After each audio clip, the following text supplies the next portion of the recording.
तो फ्रेंड, इस वीडियो में हम बात करेंगे आईपीसी के बारे में, सीआरपीसी के बारे में और हरियाणा पुलिस के डिपार्टमेंट से संबंधित सभी क्वेश्चनों के बारे में। अगर आपका हरियाणा पुलिस कांस्टेबल का एग्जाम है तो इसको एग्जाम से पहले एक बार जरूर देख लेना, क्योंकि यहाँ से 8 से 10 क्वेश्चन आएंगे।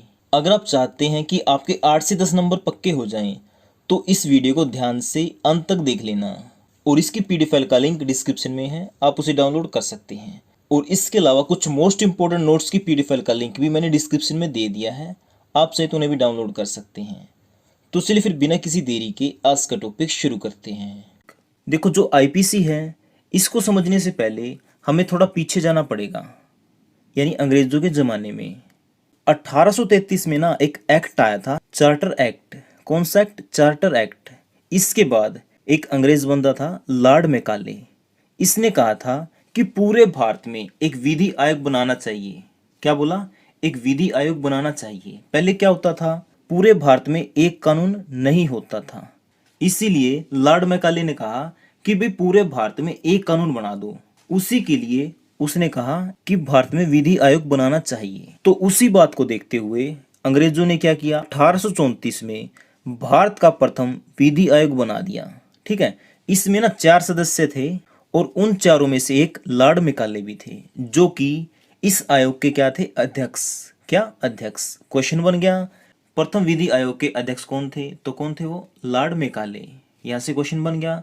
चार्टर्ड एक्ट के बारे में पूछ ले, कब आया? 1833 में। भारत का प्रथम विधि आयोग कब आया? 1834 में। यहां से क्वेश्चन क्लियर हो गए। और लॉर्ड मैकाले 1834 में विधि आयोग का अध्यक्ष बनते ही आईपीसी की धारा बनाने में जुट जाता है। तो इसने 3 साल तक कमरे में बंद रह के आईपीसी की धाराएं बनाई, यानी 1837 में इसने सभी धाराएं बना दी। लेकिन क्या हुआ, इसको ना संसद में पास किया गया 1860 में। बात करें एग्जैक्ट डेट की तो ये पास हुई थी 6 अक्टूबर 1860 को। यानी जो आईपीसी है, यानी भारतीय दंड संहिता, जिसे कहते हैं इंडियन पेनल कोड, ये पास हुआ था संसद में 6 अक्टूबर 1860 को। लेकिन ये पास तो हो गया, पूरे भारत में लागू भी तो करना पड़ेगा ना। तो उसको ना पूर्ण रूप से लागू कब किया गया था? ये किया गया था 1 जनवरी 1862 को। अब एग्जाम में क्वेश्चन बनेगा कि आईपीसी की धारा संसद में कब पास हुई? ये हुई 6 अक्टूबर 1860 को। पूरे भारत में लागू कब हुई? 1 जनवरी 1862 को। यहां तक हो गया क्लियर?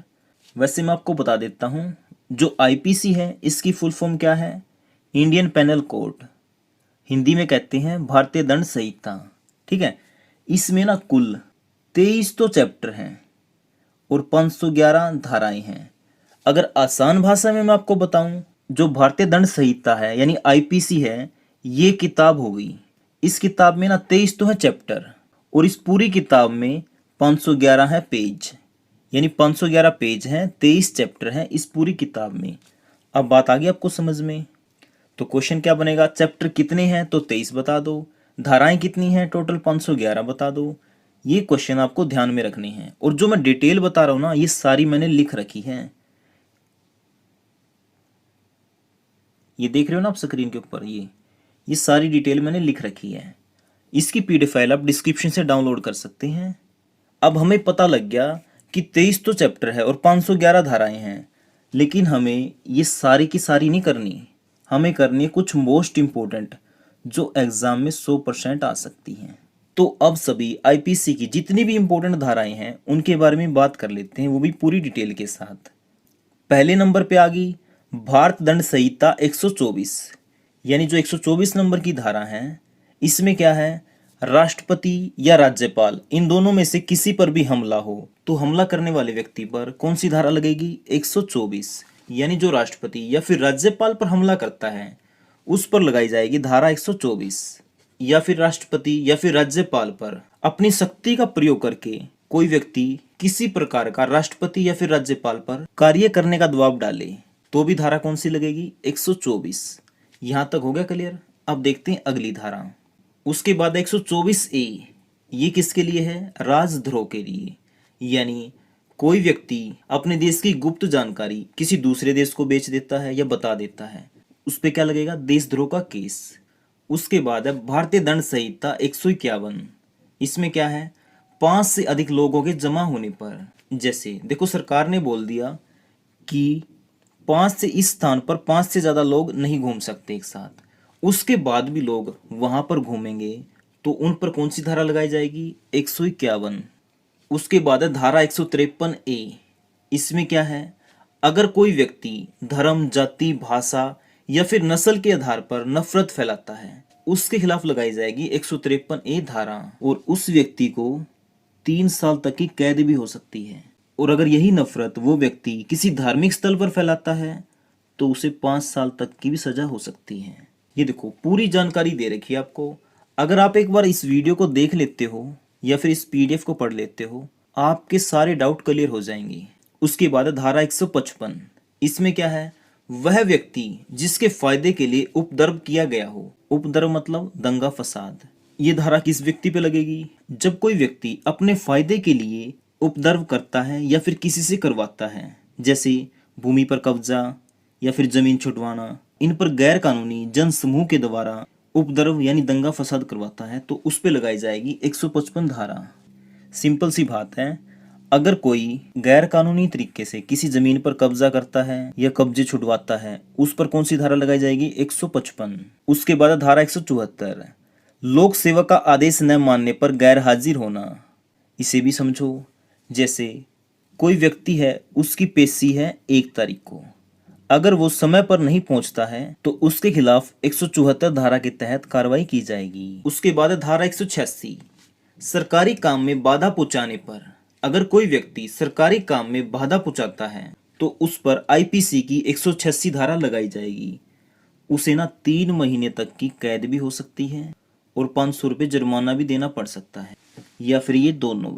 उसके बाद धारा 189 यानी 189। इसमें क्या है, लोक सेवक को क्षति पहुंचाने की धमकी, यानी कोई सरकारी कर्मचारी है उसको हानि पहुंचाने की धमकी देता है कोई, कि तेरे को मार देंगे, तेरे को उठा के ले जाएंगे, ऐसी कोई भी किसी भी प्रकार की धमकी देता है तो उसके खिलाफ धारा 189 के तहत कार्रवाई की जाएगी। और बात करें धारा 201 की, तो ये किससे संबंधित है, सबूत मिटाने से।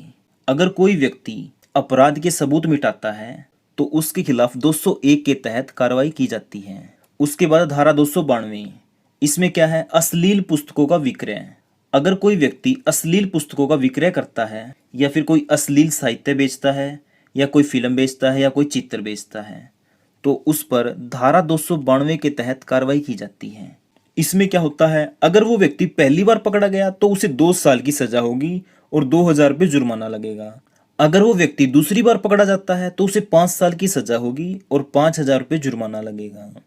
उसके बाद धारा 294। इसमें क्या है, सार्वजनिक स्थानों पर अश्लील हरकतें करना या फिर अश्लील गाने गाना। सार्वजनिक मतलब पब्लिक प्लेस पे। यहाँ पर कोई व्यक्ति अश्लील हरकत करता है या फिर अश्लील गाने गाता है तो उसके खिलाफ धारा 294 के तहत कार्रवाई की जाती है और उसे 3 महीने तक की सजा भी हो सकती है। उसके बाद धारा 294A। इसमें क्या है, गुप्त तरीके से लॉटरी कार्यालय चलाना या फिर रखना। अगर कोई ऐसा करता है तो उस पे धारा 294 के तहत कार्रवाई की जाती है। देखो लॉटरी कौन सी होती है, एक तो होती है राज्य सरकार द्वारा प्राधिकृत और एक ऐसे छुप के कर लेते हैं गुप्त तरीके से, तो उन व्यक्तियों पे कार्रवाई की जाती है 294A के तहत जो गुप्त तरीके से चलाते हैं। और धारा 300 में क्या है, हत्या की परिभाषा दी गई है कि हत्या किसको माना जाएगा। और जो सबसे इंपॉर्टेंट है वो है 302, धारा 302। ये किससे संबंधित है, कत्ल करने से संबंधित। यानी कोई व्यक्ति किसी अन्य व्यक्ति का कत्ल कर देता है तो उस पर धारा लगाई जाएगी 302 और उसे फांसी की सजा दी जा सकती है या फिर उम्र कैद। यानी धारा 302 लगाई जाती है किसी का कत्ल करने पर और इसमें सजा दी जाती है उम्र कैद या फिर फांसी। अब बात करते हैं धारा 304A के बारे में, यानी जिसकी लापरवाही से किसी की जान चली जाए। एग्जाम्पल के तौर पे समझो, अगर कोई गाड़ी चला रहा है, अगर वो गाड़ी वाला व्यक्ति किसी मोटरसाइकिल वाले व्यक्ति में टक्कर मार दे और उस व्यक्ति की मौत हो जाए, यानी मोटरसाइकिल वाले व्यक्ति की मौत हो जाए, तो गलती किसकी है, कार वाले की। यानी कार वाले व्यक्ति की लापरवाही से उस बाइक वाले व्यक्ति की क्या चली गई, जान, तो उस कार वाले व्यक्ति पर लगाई जाएगी 304 धारा। ठीक है फ्रेंड। और इसके तहत उसको 2 साल की सजा भी हो सकती है और या फिर जुर्माना लग सकता है या फिर ये दोनों भी लग सकते हैं। उसके बाद है धारा 104 बी। ये किससे संबंधित है? दहेज मृत्यु से। इसे भी समझो। अगर किसी स्त्री की शादी के 7 साल के अंदर अंदर उसकी मृत्यु हो जाए और उसकी मृत्यु से पूर्व उसके पति या फिर पति के नातेदार यानी रिश्तेदार दहेज की मांग करते हों और उसी से तंग आकर उसकी मृत्यु हो जाए तो इसको क्या कहा जाएगा? दहेज मृत्यु। और इसमें पति और उसके रिश्तेदार को दोषी माना जाएगा। उसके बाद है धारा 306 और 5। इसको समझना थोड़ा सा, बस थोड़ा ही फर्क है इन दोनों धाराओं में। ये दोनों किससे संबंधित हैं? खुदकुशी या फिर आत्महत्या के बाद उकसाने वाले व्यक्ति पर। अगर कोई व्यक्ति आत्महत्या या फिर खुदकुशी कर लेता है और ये पता लग जाता है उसे किसने उकसाया था तो उस व्यक्ति पर लगाई जाएगी धारा 306। अगर वही आत्महत्या करने वाला व्यक्ति दिमागी रूप से कमजोर हो, समझने की शक्ति न हो उसमें, तो फिर धारा लगेगी 305। और जो धारा 306 है इसमें तो है 10 साल की सजा, और जो धारा 305 है इसमें 10 साल की सजा भी है या फिर उम्र कैद भी है। इन दोनों में से कुछ भी हो सकता है और इसके अलावा फांसी की सजा भी दी जा सकती है। ठीक है, दोबारा समझो। अगर जिस व्यक्ति ने खुदकुशी की है उसको उकसाने वाले व्यक्ति का पता लग जाता है और वो खुदकुशी वाला व्यक्ति नॉर्मल था तो लगेगी 306 धारा। अगर वो खुदकुशी करने वाला व्यक्ति थोड़ा दिमागी रूप से कमजोर था तो धारा लगेगी 305। होगा क्लियर? अब देखते हैं अगला पॉइंट। धारा 307 ये है हत्या की कोशिश करने वाले व्यक्ति पर। यानी अगर कोई व्यक्ति किसी अन्य व्यक्ति की हत्या करने की कोशिश करता है लेकिन उस व्यक्ति की जान बच जाती है तब लगाई जाएगी ये धारा 307। 7 और 9 लग तो रही है सेम सेम, लेकिन फर्क क्या है इसमें? जो धारा 307 है वो तो किसी अन्य व्यक्ति के द्वारा हत्या करने की कोशिश पे लगाई जाती है, लेकिन जो धारा 309 है ये आत्महत्या की कोशिश यानी खुद को मारने की कोशिश में लगाई जाती है, धारा 309। ठीक है। धारा 310 है ठग या ठगी करने से। और बात करें धारा 311 कि ठग को क्या दंड दिया जाएगा, यानी धारा 311 में बता रखा है ठग को कौन सा दंड दिया जाएगा। उसके बाद धारा 312 जो संबंधित है स्वयं गर्भपात से, यानी अगर कोई महिला अपनी इच्छा के अनुसार गर्भपात करवाती है तो उस पे लगाई जाती है धारा 312। गर्भपात करवाना गैर कानूनी है, इसके लिए 3 साल तक की सजा हो सकती है। और जो धारा 313 है यह है स्त्री की सहमति के बिना गर्भपात। जो धारा 312 थी उसमें क्या था? स्त्री की इच्छा से गर्भपात था, लेकिन धारा 313 में क्या है? स्त्री की सहमति के बिना गर्भपात करना। ये दोनों में फर्क है, ध्यान रखना आप। और जो व्यक्ति स्त्री की इच्छा के विरुद्ध करता है गर्भपात उसको 10 साल तक की सजा हो सकती है। उसके बाद धारा 314 गर्भपात की मंशा द्वारा किए गए कार्य से स्त्री की मृत्यु। जैसे कोई व्यक्ति गर्भपात करवाना चाहता है और उस गर्भपात कराने की मंशा से उस स्त्री की मृत्यु हो जाती है ना, तो उस व्यक्ति पे लगाई जाएगी धारा 314, और जिसके तहत उस व्यक्ति को आजीवन कारावास भी हो सकता है। उसके बाद धारा 315, इसमें क्या है? शिशु की मृत्यु करने पर, चाहे वो जन्म से पहले हो या फिर जन्म के बाद, अगर कोई मृत्यु करता है तो उस पे लगाई जाएगी धारा 315 और उसको 10 साल तक की सजा हो सकती है या फिर जुर्माना लग सकता है या फिर ये दोनों चीजें भी हो सकती हैं। उसके बाद धारा 326 बी, इसके बारे में भी जान लेते हैं। इसमें क्या? स्वेच्छा यानी खुद की इच्छा से अमल फेंकना यानी तेजाब फेंकना या फिर उसे फेंकने का प्रयत्न करना। अगर कोई व्यक्ति किसी अन्य व्यक्ति पर तेजाब फेंकता है ना या फिर फेंकने का प्रयत्न करता है यानी कोशिश करता है तो उस व्यक्ति पे लगाई जाती है 326 बी धारा। उसके बाद है धारा 350, इसमें क्या है? आपराधिक बल यानी बलपूर्वक किसी से गलत काम करवाना। अगर कोई व्यक्ति अपनी शक्ति का प्रयोग करके किसी अन्य व्यक्ति पर गलत काम करवाता है तो उस पे ना 350 धारा के तहत मामला दर्ज किया जाता है। और फिर है धारा 351, इसमें क्या है? हमला करना। अगर कोई व्यक्ति किसी व्यक्ति पर हमला करता है तो उस पे लगाई जाती है धारा 351। आपको मेरी बातें समझ में आ रही है ना? बस ठीक है। अब देखते हैं धारा 353, सरकारी कर्मचारी पर हमला। जो 351 थी वो तो था हमला करना, किसी भी व्यक्ति पे हो सकता वो, लेकिन धारा 353 है सरकारी कर्मचारी पर हमला करना। और ये क्या है? ड्यूटी के दौरान की बात हो रही है। ठीक है, ड्यूटी के दौरान सरकारी कर्मचारी पर हमला करना तो उस पे लगाई जाती है धारा 353 और इसमें ना 2 साल तक की सजा का प्रावधान है। या फिर जुर्माना भी लग सकता है, या फिर ये दोनों चीज़ें भी हो सकती हैं। उसके बाद है धारा 354D। इसमें क्या है, पीछा करना। एग्जाम्पल के तौर पे देखो, अगर कोई व्यक्ति किसी महिला का बार बार पीछा कर रहा है और उस महिला के मना करने के बाद भी वो उसका पीछा करता है या उससे संपर्क करने की कोशिश करता है या संपर्क करता है, तो उस व्यक्ति पर लगाई जाती है धारा 354D।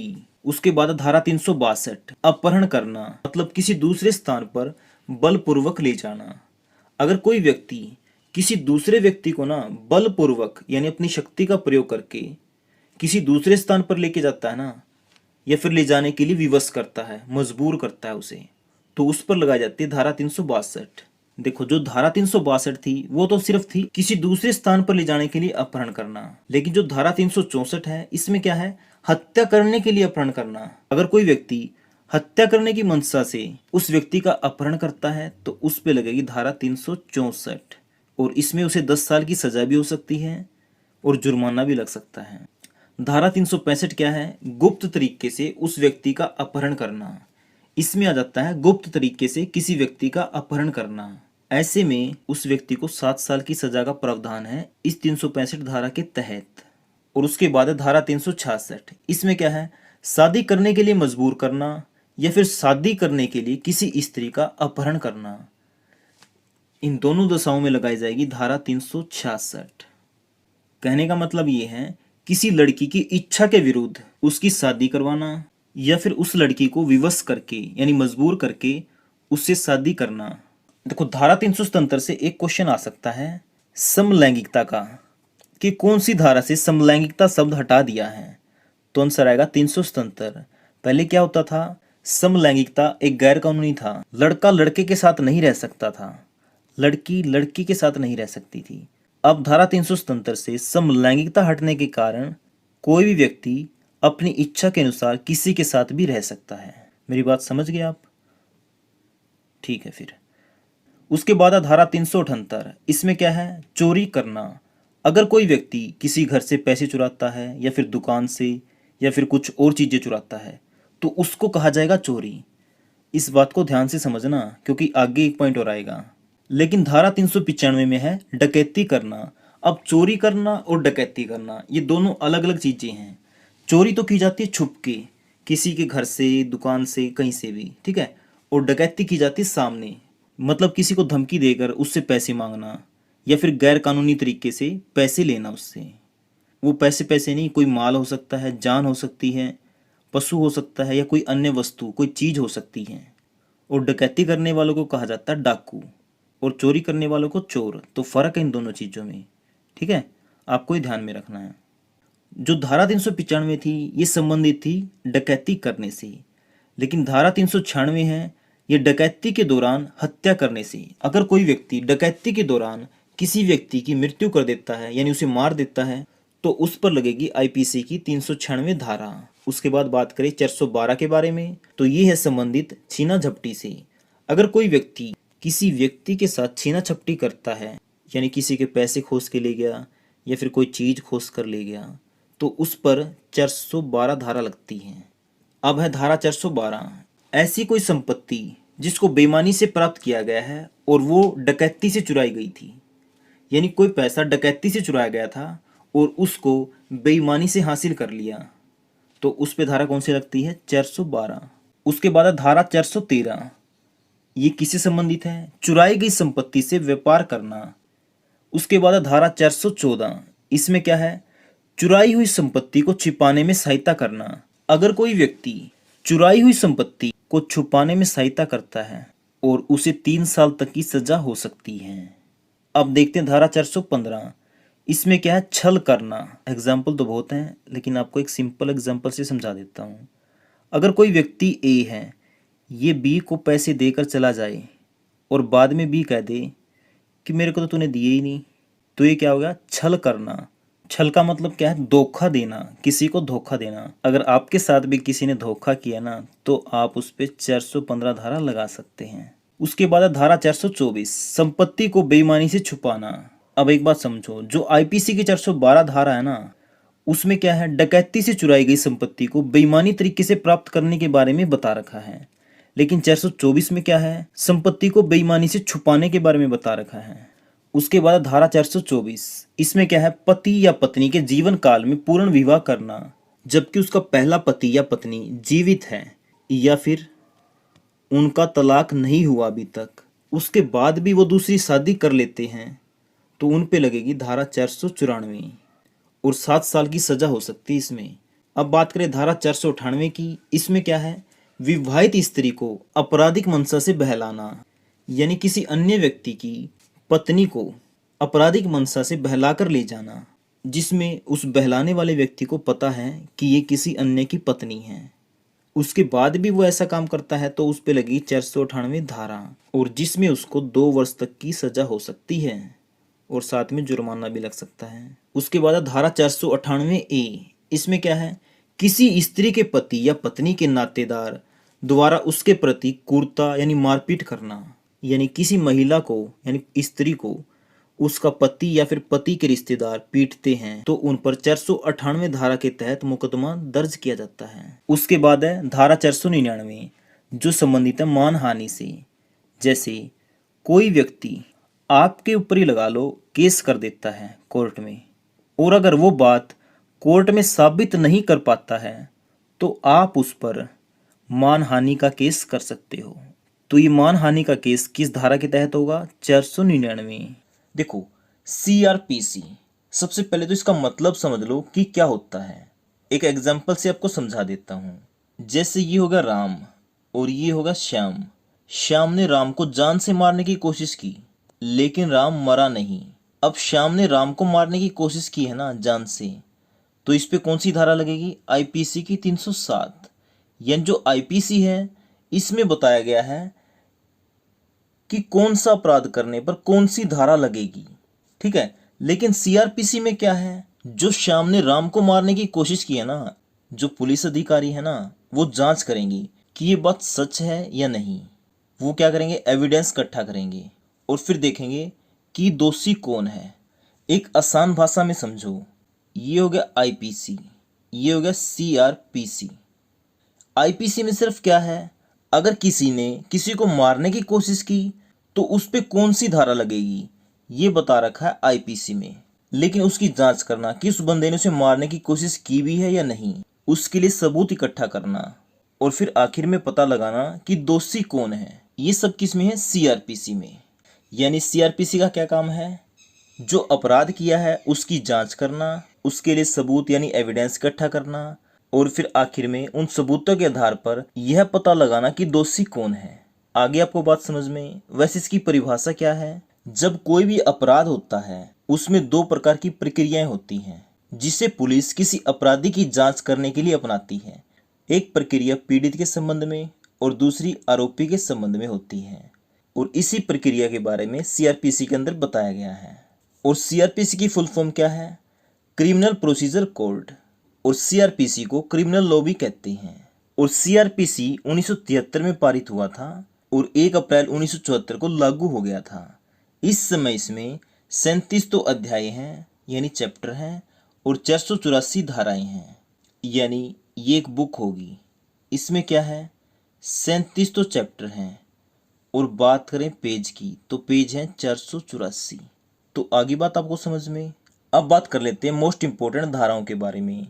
जो CRPC है इसकी धारा 144, इसमें क्या है, किसी भी राज्य या शहर में 4 या 4 से अधिक लोग इकट्ठा होते हैं उन पर रोक लगाती है धारा 144।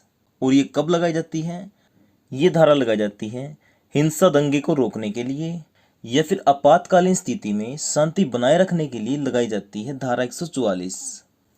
उसके बाद धारा 41B, ये लगाई जाती है गिरफ्तारी की प्रक्रिया या गिरफ्तार करने वाले अधिकारी के कर्तव्य हैं।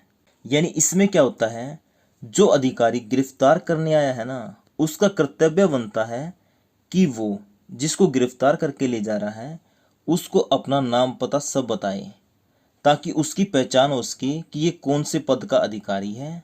जब कोई अधिकारी उसको गिरफ्तार करके लेके जाता है तो उसके किसी परिवार या दोस्त के सिग्नेचर होते हैं। अगर किसी ऐसी जगह से गिरफ्तार किया जाए जहां यह संभव न हो तो गिरफ्तार व्यक्ति के कहने पर अधिकारी को उसके किसी दोस्त या फिर परिवार वाले से बात करानी होती है। तो इसी को कहा गया है गिरफ्तारी की प्रक्रिया या फिर गिरफ्तार करने वाले अधिकारी के कर्तव्य हैं। और ये सारी डिटेल मैंने साथ के साथ दे दी है। इससे क्या होगा, आपको इसे समझने में आसानी होगी।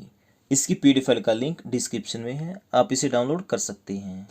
उसके बाद है धारा 41D। जब कोई व्यक्ति गिरफ्तार किया जाता है तथा पुलिस द्वारा पूछताछ के दौरान उसे अपने पसंद के अधिवक्ता से मिलने का अधिकार होगा, किंतु संपूर्ण पूछताछ के दौरान नहीं। यानी जो गिरफ्तार व्यक्ति है वो अपनी इच्छा से अपनी पसंद के अधिवक्ता से मिल सकता है। देखो एग्जाम में क्वेश्चन कैसे आएंगे, ये पूछ लेगा आपातकालीन के लिए कौन सी धारा लगाई जाती है। तो कौन सी लगाई जाती है, 144। या फिर सीआरपीसी की फुल फॉर्म पूछ सकता है, या ये पूछ सकता है सीआरपीसी कब लागू हुई। इसलिए आपको हर बात ध्यान से सुननी है। उसके बाद धारा 46। इसमें क्या है, गिरफ्तारी कैसे की जाए। यानी धारा 46 में बता रखा है कि गिरफ्तारी कैसे होगी। जैसे कोई महिला होगी, उसको न सिर्फ महिला पुलिस ही गिरफ्तार कर सकती है। उसके बाद है धारा 51, गिरफ्तार किए गए व्यक्ति की तलाशी लेने की प्रक्रिया। जैसे कोई व्यक्ति गिरफ्तार कर लिया तो पुलिस वाले क्या करते हैं, उसके पास जो भी सामान होता है वो रख लेते हैं, और जब उसकी जमानत होती है तो उसको वो सारा सामान लुटा देते हैं। धारा 55A, गिरफ्तार व्यक्ति का स्वास्थ्य और सुरक्षा।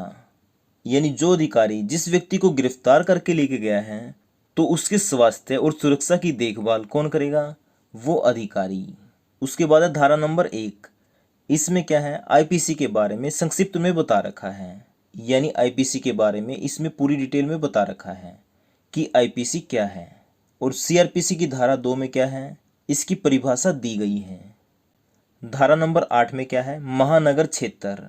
यानी कोई भी राज्य सरकार जिसके शहर की जनसंख्या 10 लाख से ज़्यादा हो गई है, वह उस शहर को महानगर घोषित कर सकती है। सीआरपीसी की धारा 9। इसमें क्या है, सेशन न्यायालय। इस धारा में क्या बताया गया है कि कोई राज्य सरकार सेशन न्यायालय स्थापित कर सकती है। धारा 29 है दंडादेश, जो मजिस्ट्रेट देश के।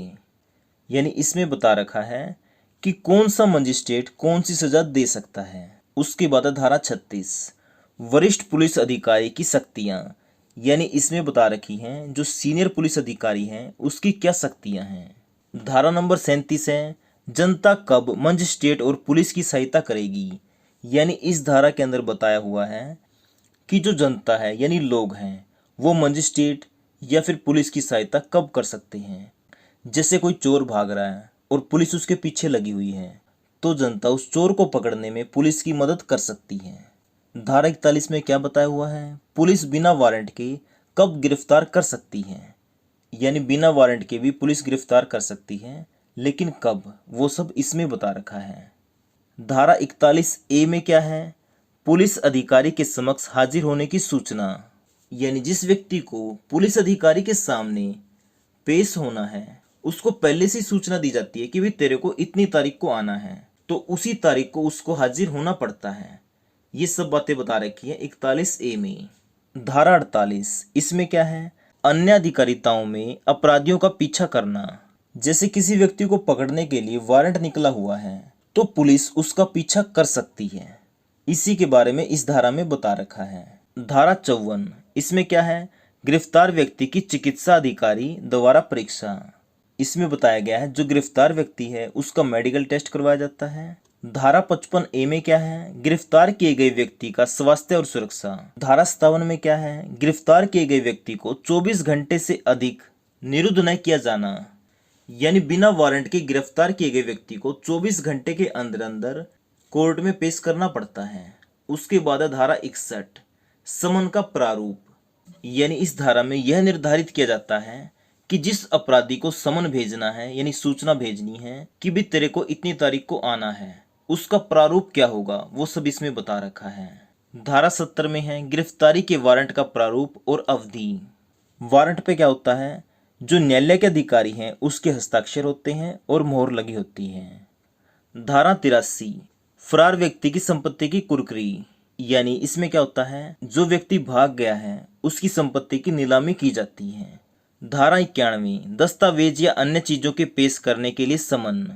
इसमें क्या होता है, किसी व्यक्ति को दस्तावेज कम पड़ने पर या फिर और दस्तावेज यानी और सबूत पेश करने के लिए समन भेजा जाता है यानी सूचना दी जाती है। धारा 125 में क्या है? पत्नी, संतान और माता पिता के भरण पोषण के लिए आदेश। इसमें बताया हुआ है माता पिता, पत्नी और बच्चे के पालन पोषण के आदेशों के बारे में बता रखा है। धारा 126 में क्या है? प्रक्रिया। अगर वो व्यक्ति अपने माता पिता, पत्नी या फिर बच्चों का पालन पोषण नहीं करता है तो उस पर कार्रवाई की जाती है धारा 126 के तहत। धारा 127 में क्या होता है? उस महिला को या फिर बच्चे को मासिक भत्ता दिया जाता है और उसे कौन देता है? उस बच्चे का बाप या फिर उस महिला का पति। उसके बाद धारा 129 सिविल बल के प्रयोग द्वारा जमाव को तितर बितर करना, यानी जहां पर 5 से अधिक लोग इकट्ठा हुए हैं और वहां पर शांति का खतरा हो या फिर हिंसा होने का खतरा हो तो वहां पर पुलिस के द्वारा उन्हें हटाया जाता है। धारा 130 जमाव को तितर बितर करने के लिए सशस्त्र बल का प्रयोग। इसमें क्या होता है? आर्म्ड फोर्स लगाई जाती है। धारा 131 जमाव को तितर बितर करने के लिए सशस्त्र बल के कुछ अधिकारियों की शक्तियां।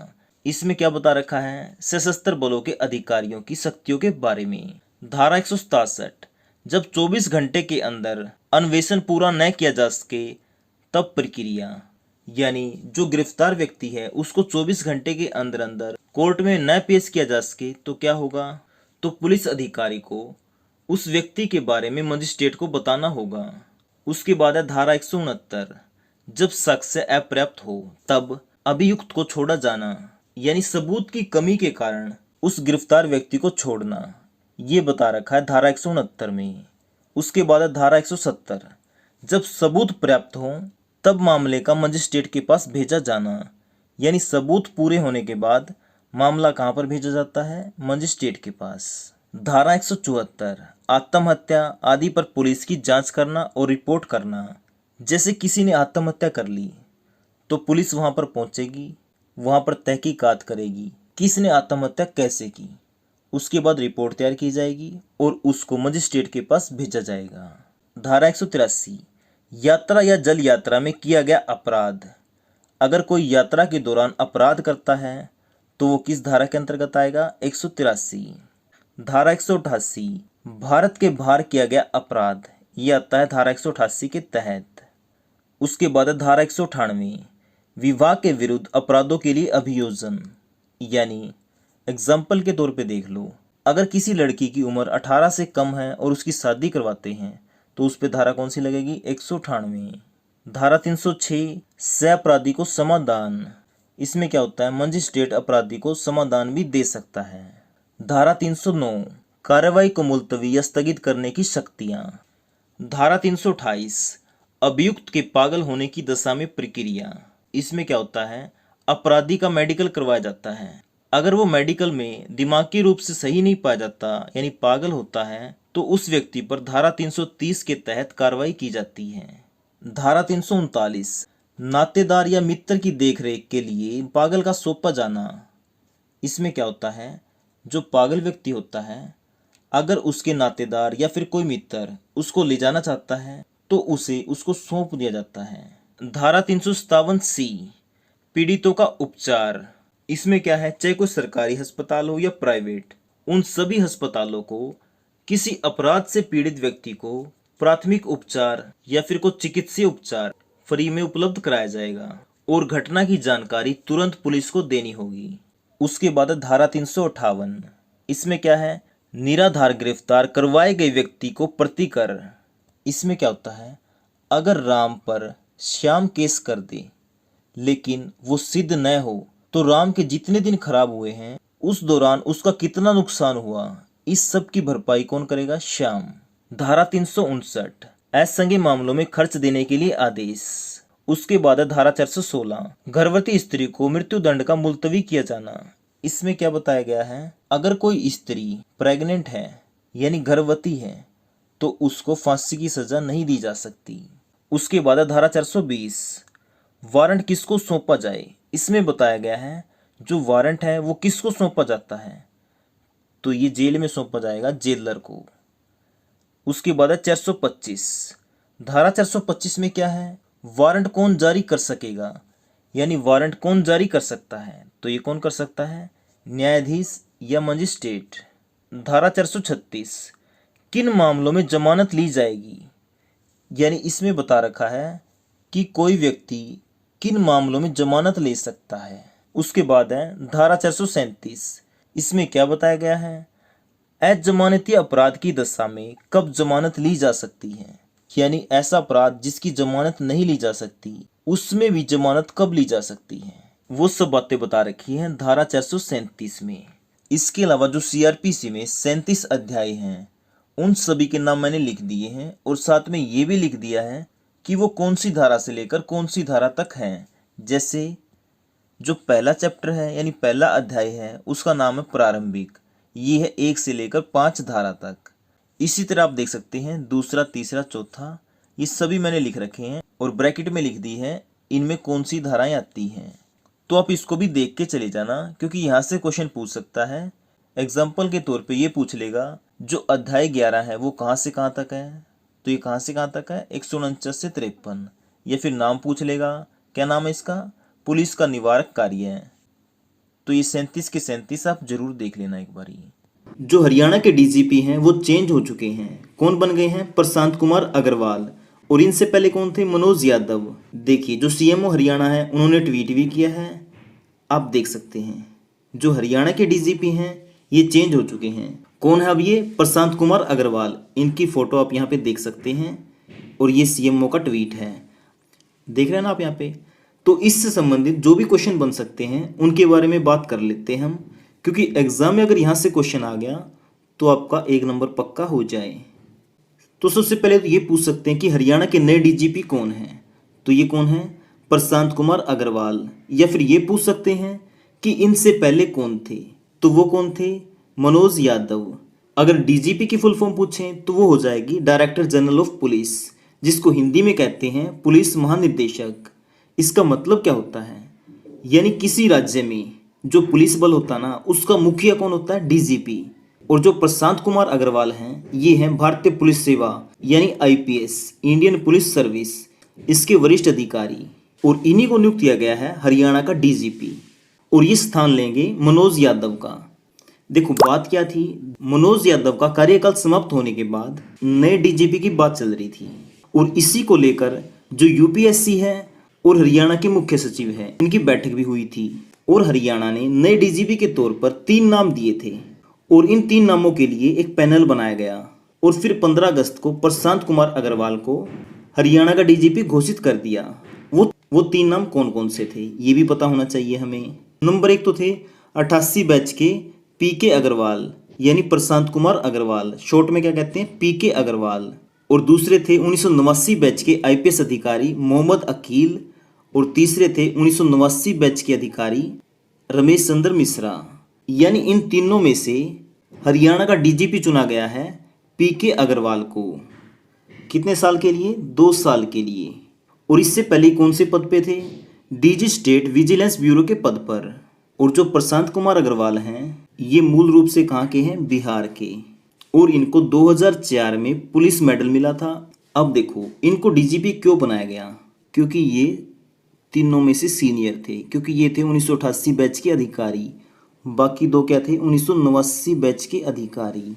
और एक क्वेश्चन ये आ सकता है जो प्रशांत कुमार अग्रवाल हैं इनके नाम की घोषणा कब की गई, 15 अगस्त को, और इनका कार्यकाल कितने साल है, 2 साल।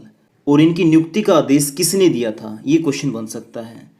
तो ये दिया था गृह व स्वास्थ्य विभाग के अतिरिक्त मुख्य सचिव राजीव अरोड़ा ने। मैं आपको दिखा भी देता हूँ, ये देखिए राजीव अरोड़ा, और तारीख है 15 अगस्त 2021। तो हरियाणा के नए डीजीपी कौन बन गए हैं, प्रशांत कुमार अग्रवाल। देखो बात कर रहे हैं पुलिस की, तो हमें सबसे पहले तो ये पता होना चाहिए कि पुलिस की फुल फॉर्म क्या होती है। तो ये होती है protection of the life in civil establishment, जिसको हिंदी में कहते हैं नागरिक प्रतिष्ठान में जीवन की सुरक्षा। ठीक है, ये एग्जाम में सीधा क्वेश्चन आएगा, पुलिस की फुल फॉर्म पूछ लेगा। और एक बात और, एचएसएससी में कई बार क्या करता है, ये पूछ लेता है कि पुलिस में एल का मतलब क्या है, या फिर ई का मतलब क्या है, या फिर सी का मतलब क्या है। तो आप इसको ध्यान में रखना। अगर सी का मतलब पूछे तो सिविल हो गया, पी का पूछे तो प्रोटेक्शन हो गया। इस तरीके से भी याद कर लेना आप। अब बात कर लेते हैं हरियाणा पुलिस की स्थापना की। तो इसकी स्थापना हुई थी 1 नवंबर 1966 को, यानी जब हरियाणा बना था तभी इसकी स्थापना हो गई थी। इसलिए हरियाणा पुलिस पीपीए 1934 के तहत काम करती थी। अब ये पीपीए क्या हो गया? पंजाब पुलिस एक्ट 1934, इसके तहत काम करती थी। कब तक किया? 2007 तक। लेकिन उसके बाद 2007 में हरियाणा में आया हरियाणा पुलिस एक्ट। देखो 2007 में आया हरियाणा में हरियाणा पुलिस एक्ट। एग्जाम में क्वेश्चन आएगा कि हरियाणा पुलिस एक्ट कब आया? 2007 में, सीधा आंसर हो गया। लेकिन ये पूछ ले ये लागू कब हुआ, तो ये हुआ 2008 में।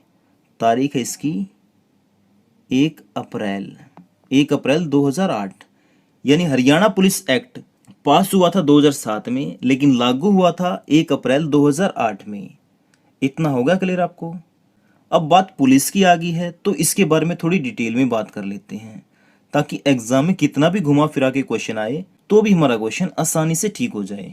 जो भारत पुलिस है ना, इसकी स्थापना हुई थी इंडियन पुलिस एक्ट 1861 के तहत, यानी भारतीय पुलिस अधिनियम 1861 के तहत।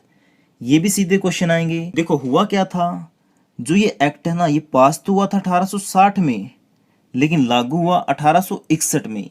इसीलिए इसको कहते हैं भारतीय पुलिस एक्ट 1861। अब सबसे बड़ा सवाल उठता है कि भारतीय पुलिस अधिनियम क्यों बना? ऐसी क्या जरूरत पड़ेगी जो इसे बनाना पड़ गया, और वो भी 1861 में? इससे पहले भी तो बना सकते थे या इसके बाद में भी। 1861 में ही क्यों जरूरत पड़ी, इसके बारे में थोड़ा डिटेल में बात करते हैं। इसके लिए हमें चलना पड़ेगा थोड़ा सा हिस्ट्री में, यानी अंग्रेजों के जमाने में। ये बात है 1781 की। एक बंदा था जिसका नाम था वारेन हेस्टिंग। इसने क्या किया था, कुछ फौजदार और ग्रामीण पुलिसों के साथ एक पुलिस प्रशासन की रूपरेखा तैयार कर दी कि भाई पुलिस कैसी होनी चाहिए, उसका क्या दायित्व होना चाहिए। मैं आपको दिखा देता हूँ, पीडीएफ में भी है, ये पूरी डिटेल बता रखी मैंने। देखिए जो ये बंदा है ना, इसने 1781 में पुलिस प्रशासन की रूपरेखा तैयार की थी। क्वेश्चन आ जाएगा पुलिस प्रशासन की रूपरेखा किसने तैयार की, तो आंसर आएगा वारेन हेस्टिंग ने। कब? 1781 में। अब इस बंदे ने तो रूपरेखा तैयार कर दी, लेकिन इसके बाद एक बंदा और आया जिसका नाम था लॉर्ड कॉर्नवालिस। मैं उसका भी दिखा देता हूँ, ये रहा। ये बोला जो अपराध होते हैं ना, कुछ सामान लूट के ले गए, उन सभी पर रोक लगाने के लिए हमें ना एक स्थायी दल बनाना चाहिए। कहने का मतलब ये है, इस बंदे ने कहा हमें पुलिस बनानी चाहिए और हर पुलिस थाने में एक दरोगा नियुक्त करना चाहिए। तो एग्जाम में क्वेश्चन कैसे आएगा, ये पूछ लेंगे पुलिस का जन्मदाता किसे कहा जाता है, तो आंसर आएगा लॉर्ड कॉर्नवालिस को। एग्जाम में सीधा क्वेश्चन आ सकता है, क्योंकि एसआई का भी तो एग्जाम है ना आपका, डीप में क्वेश्चन भी पूछ सकता है। इसलिए आप इस वीडियो को ध्यान से देखना। और इसके अलावा पूछ सकता है जो सिविल सर्विस है ना, इसका जन्मदाता किसे कहते हैं, तो ये भी है लॉर्ड कॉर्नवालिस। अब मैं पुलिस कर रहा हूँ, जो ये पुलिस है ना, ये कौन सी भाषा का शब्द है? ये है फ्रेंड फ्रेंच का। एक क्वेश्चन ये भी बन गया। तो फ्रेंड एक तरीके से 1793 में पुलिस की स्थापना होगी, ये कर दी अंग्रेजों ने। और जो लॉर्ड कॉर्नवालिस है, इससे और क्या क्वेश्चन बन सकता है? ये बंगाल का गवर्नर था। इसने स्थायी बंदोबस्त के रूप में एक राष्ट्रपति की शुरुआत की।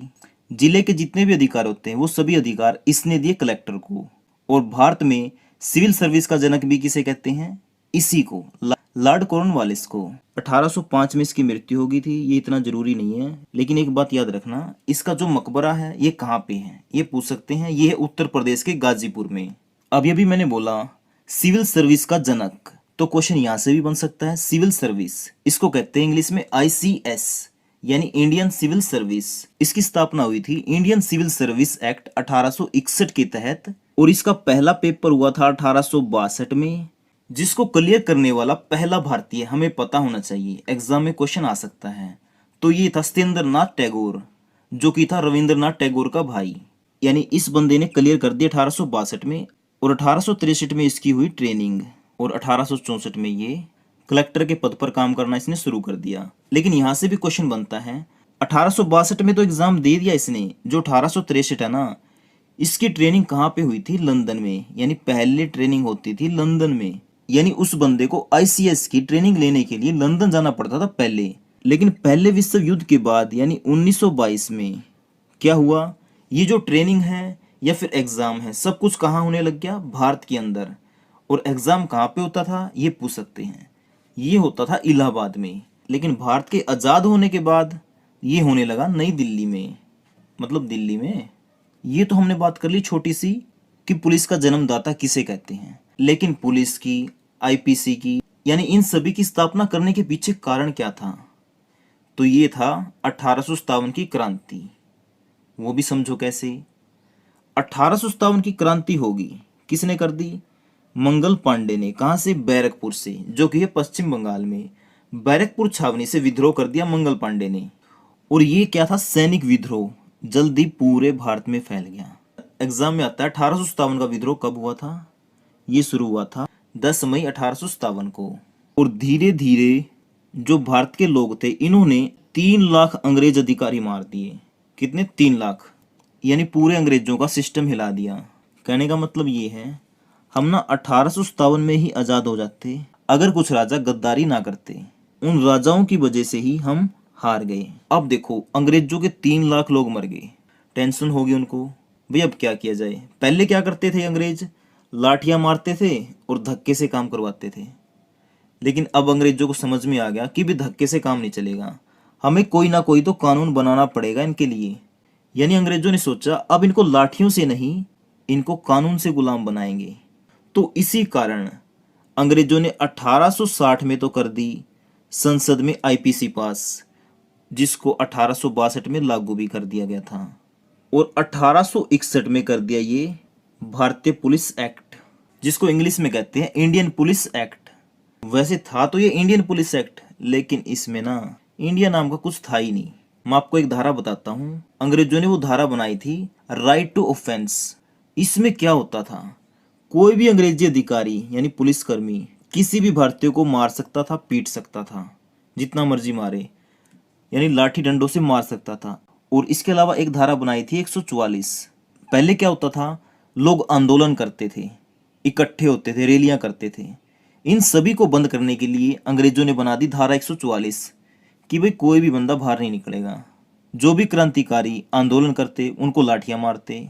एक उदाहरण दे देता हूँ आपको, लाला लाजपत राय, इनका संबंध हिसार से, वैसे इन्हीं को देख लो।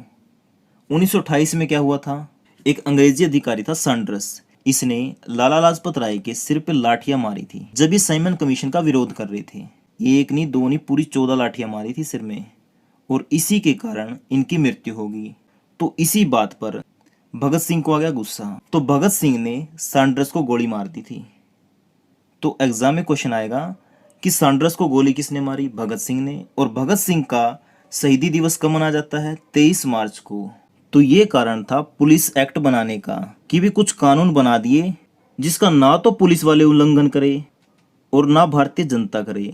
जैसे मंगल पांडे ने विद्रोह कर दिया, अब ये कानून बनाने के बाद अगर कोई भी पुलिस ऑफिसर या सरकारी अधिकारी विरोध करेगा तो उस पे केस लग जाएगा देशद्रोह का, उसको फांसी भी हो सकती है, उम्र कैद भी हो सकती है। इसीलिए इस विरोध को रोकने के लिए ही इंडियन पुलिस एक्ट और आईपीसी की स्थापना की गई थी।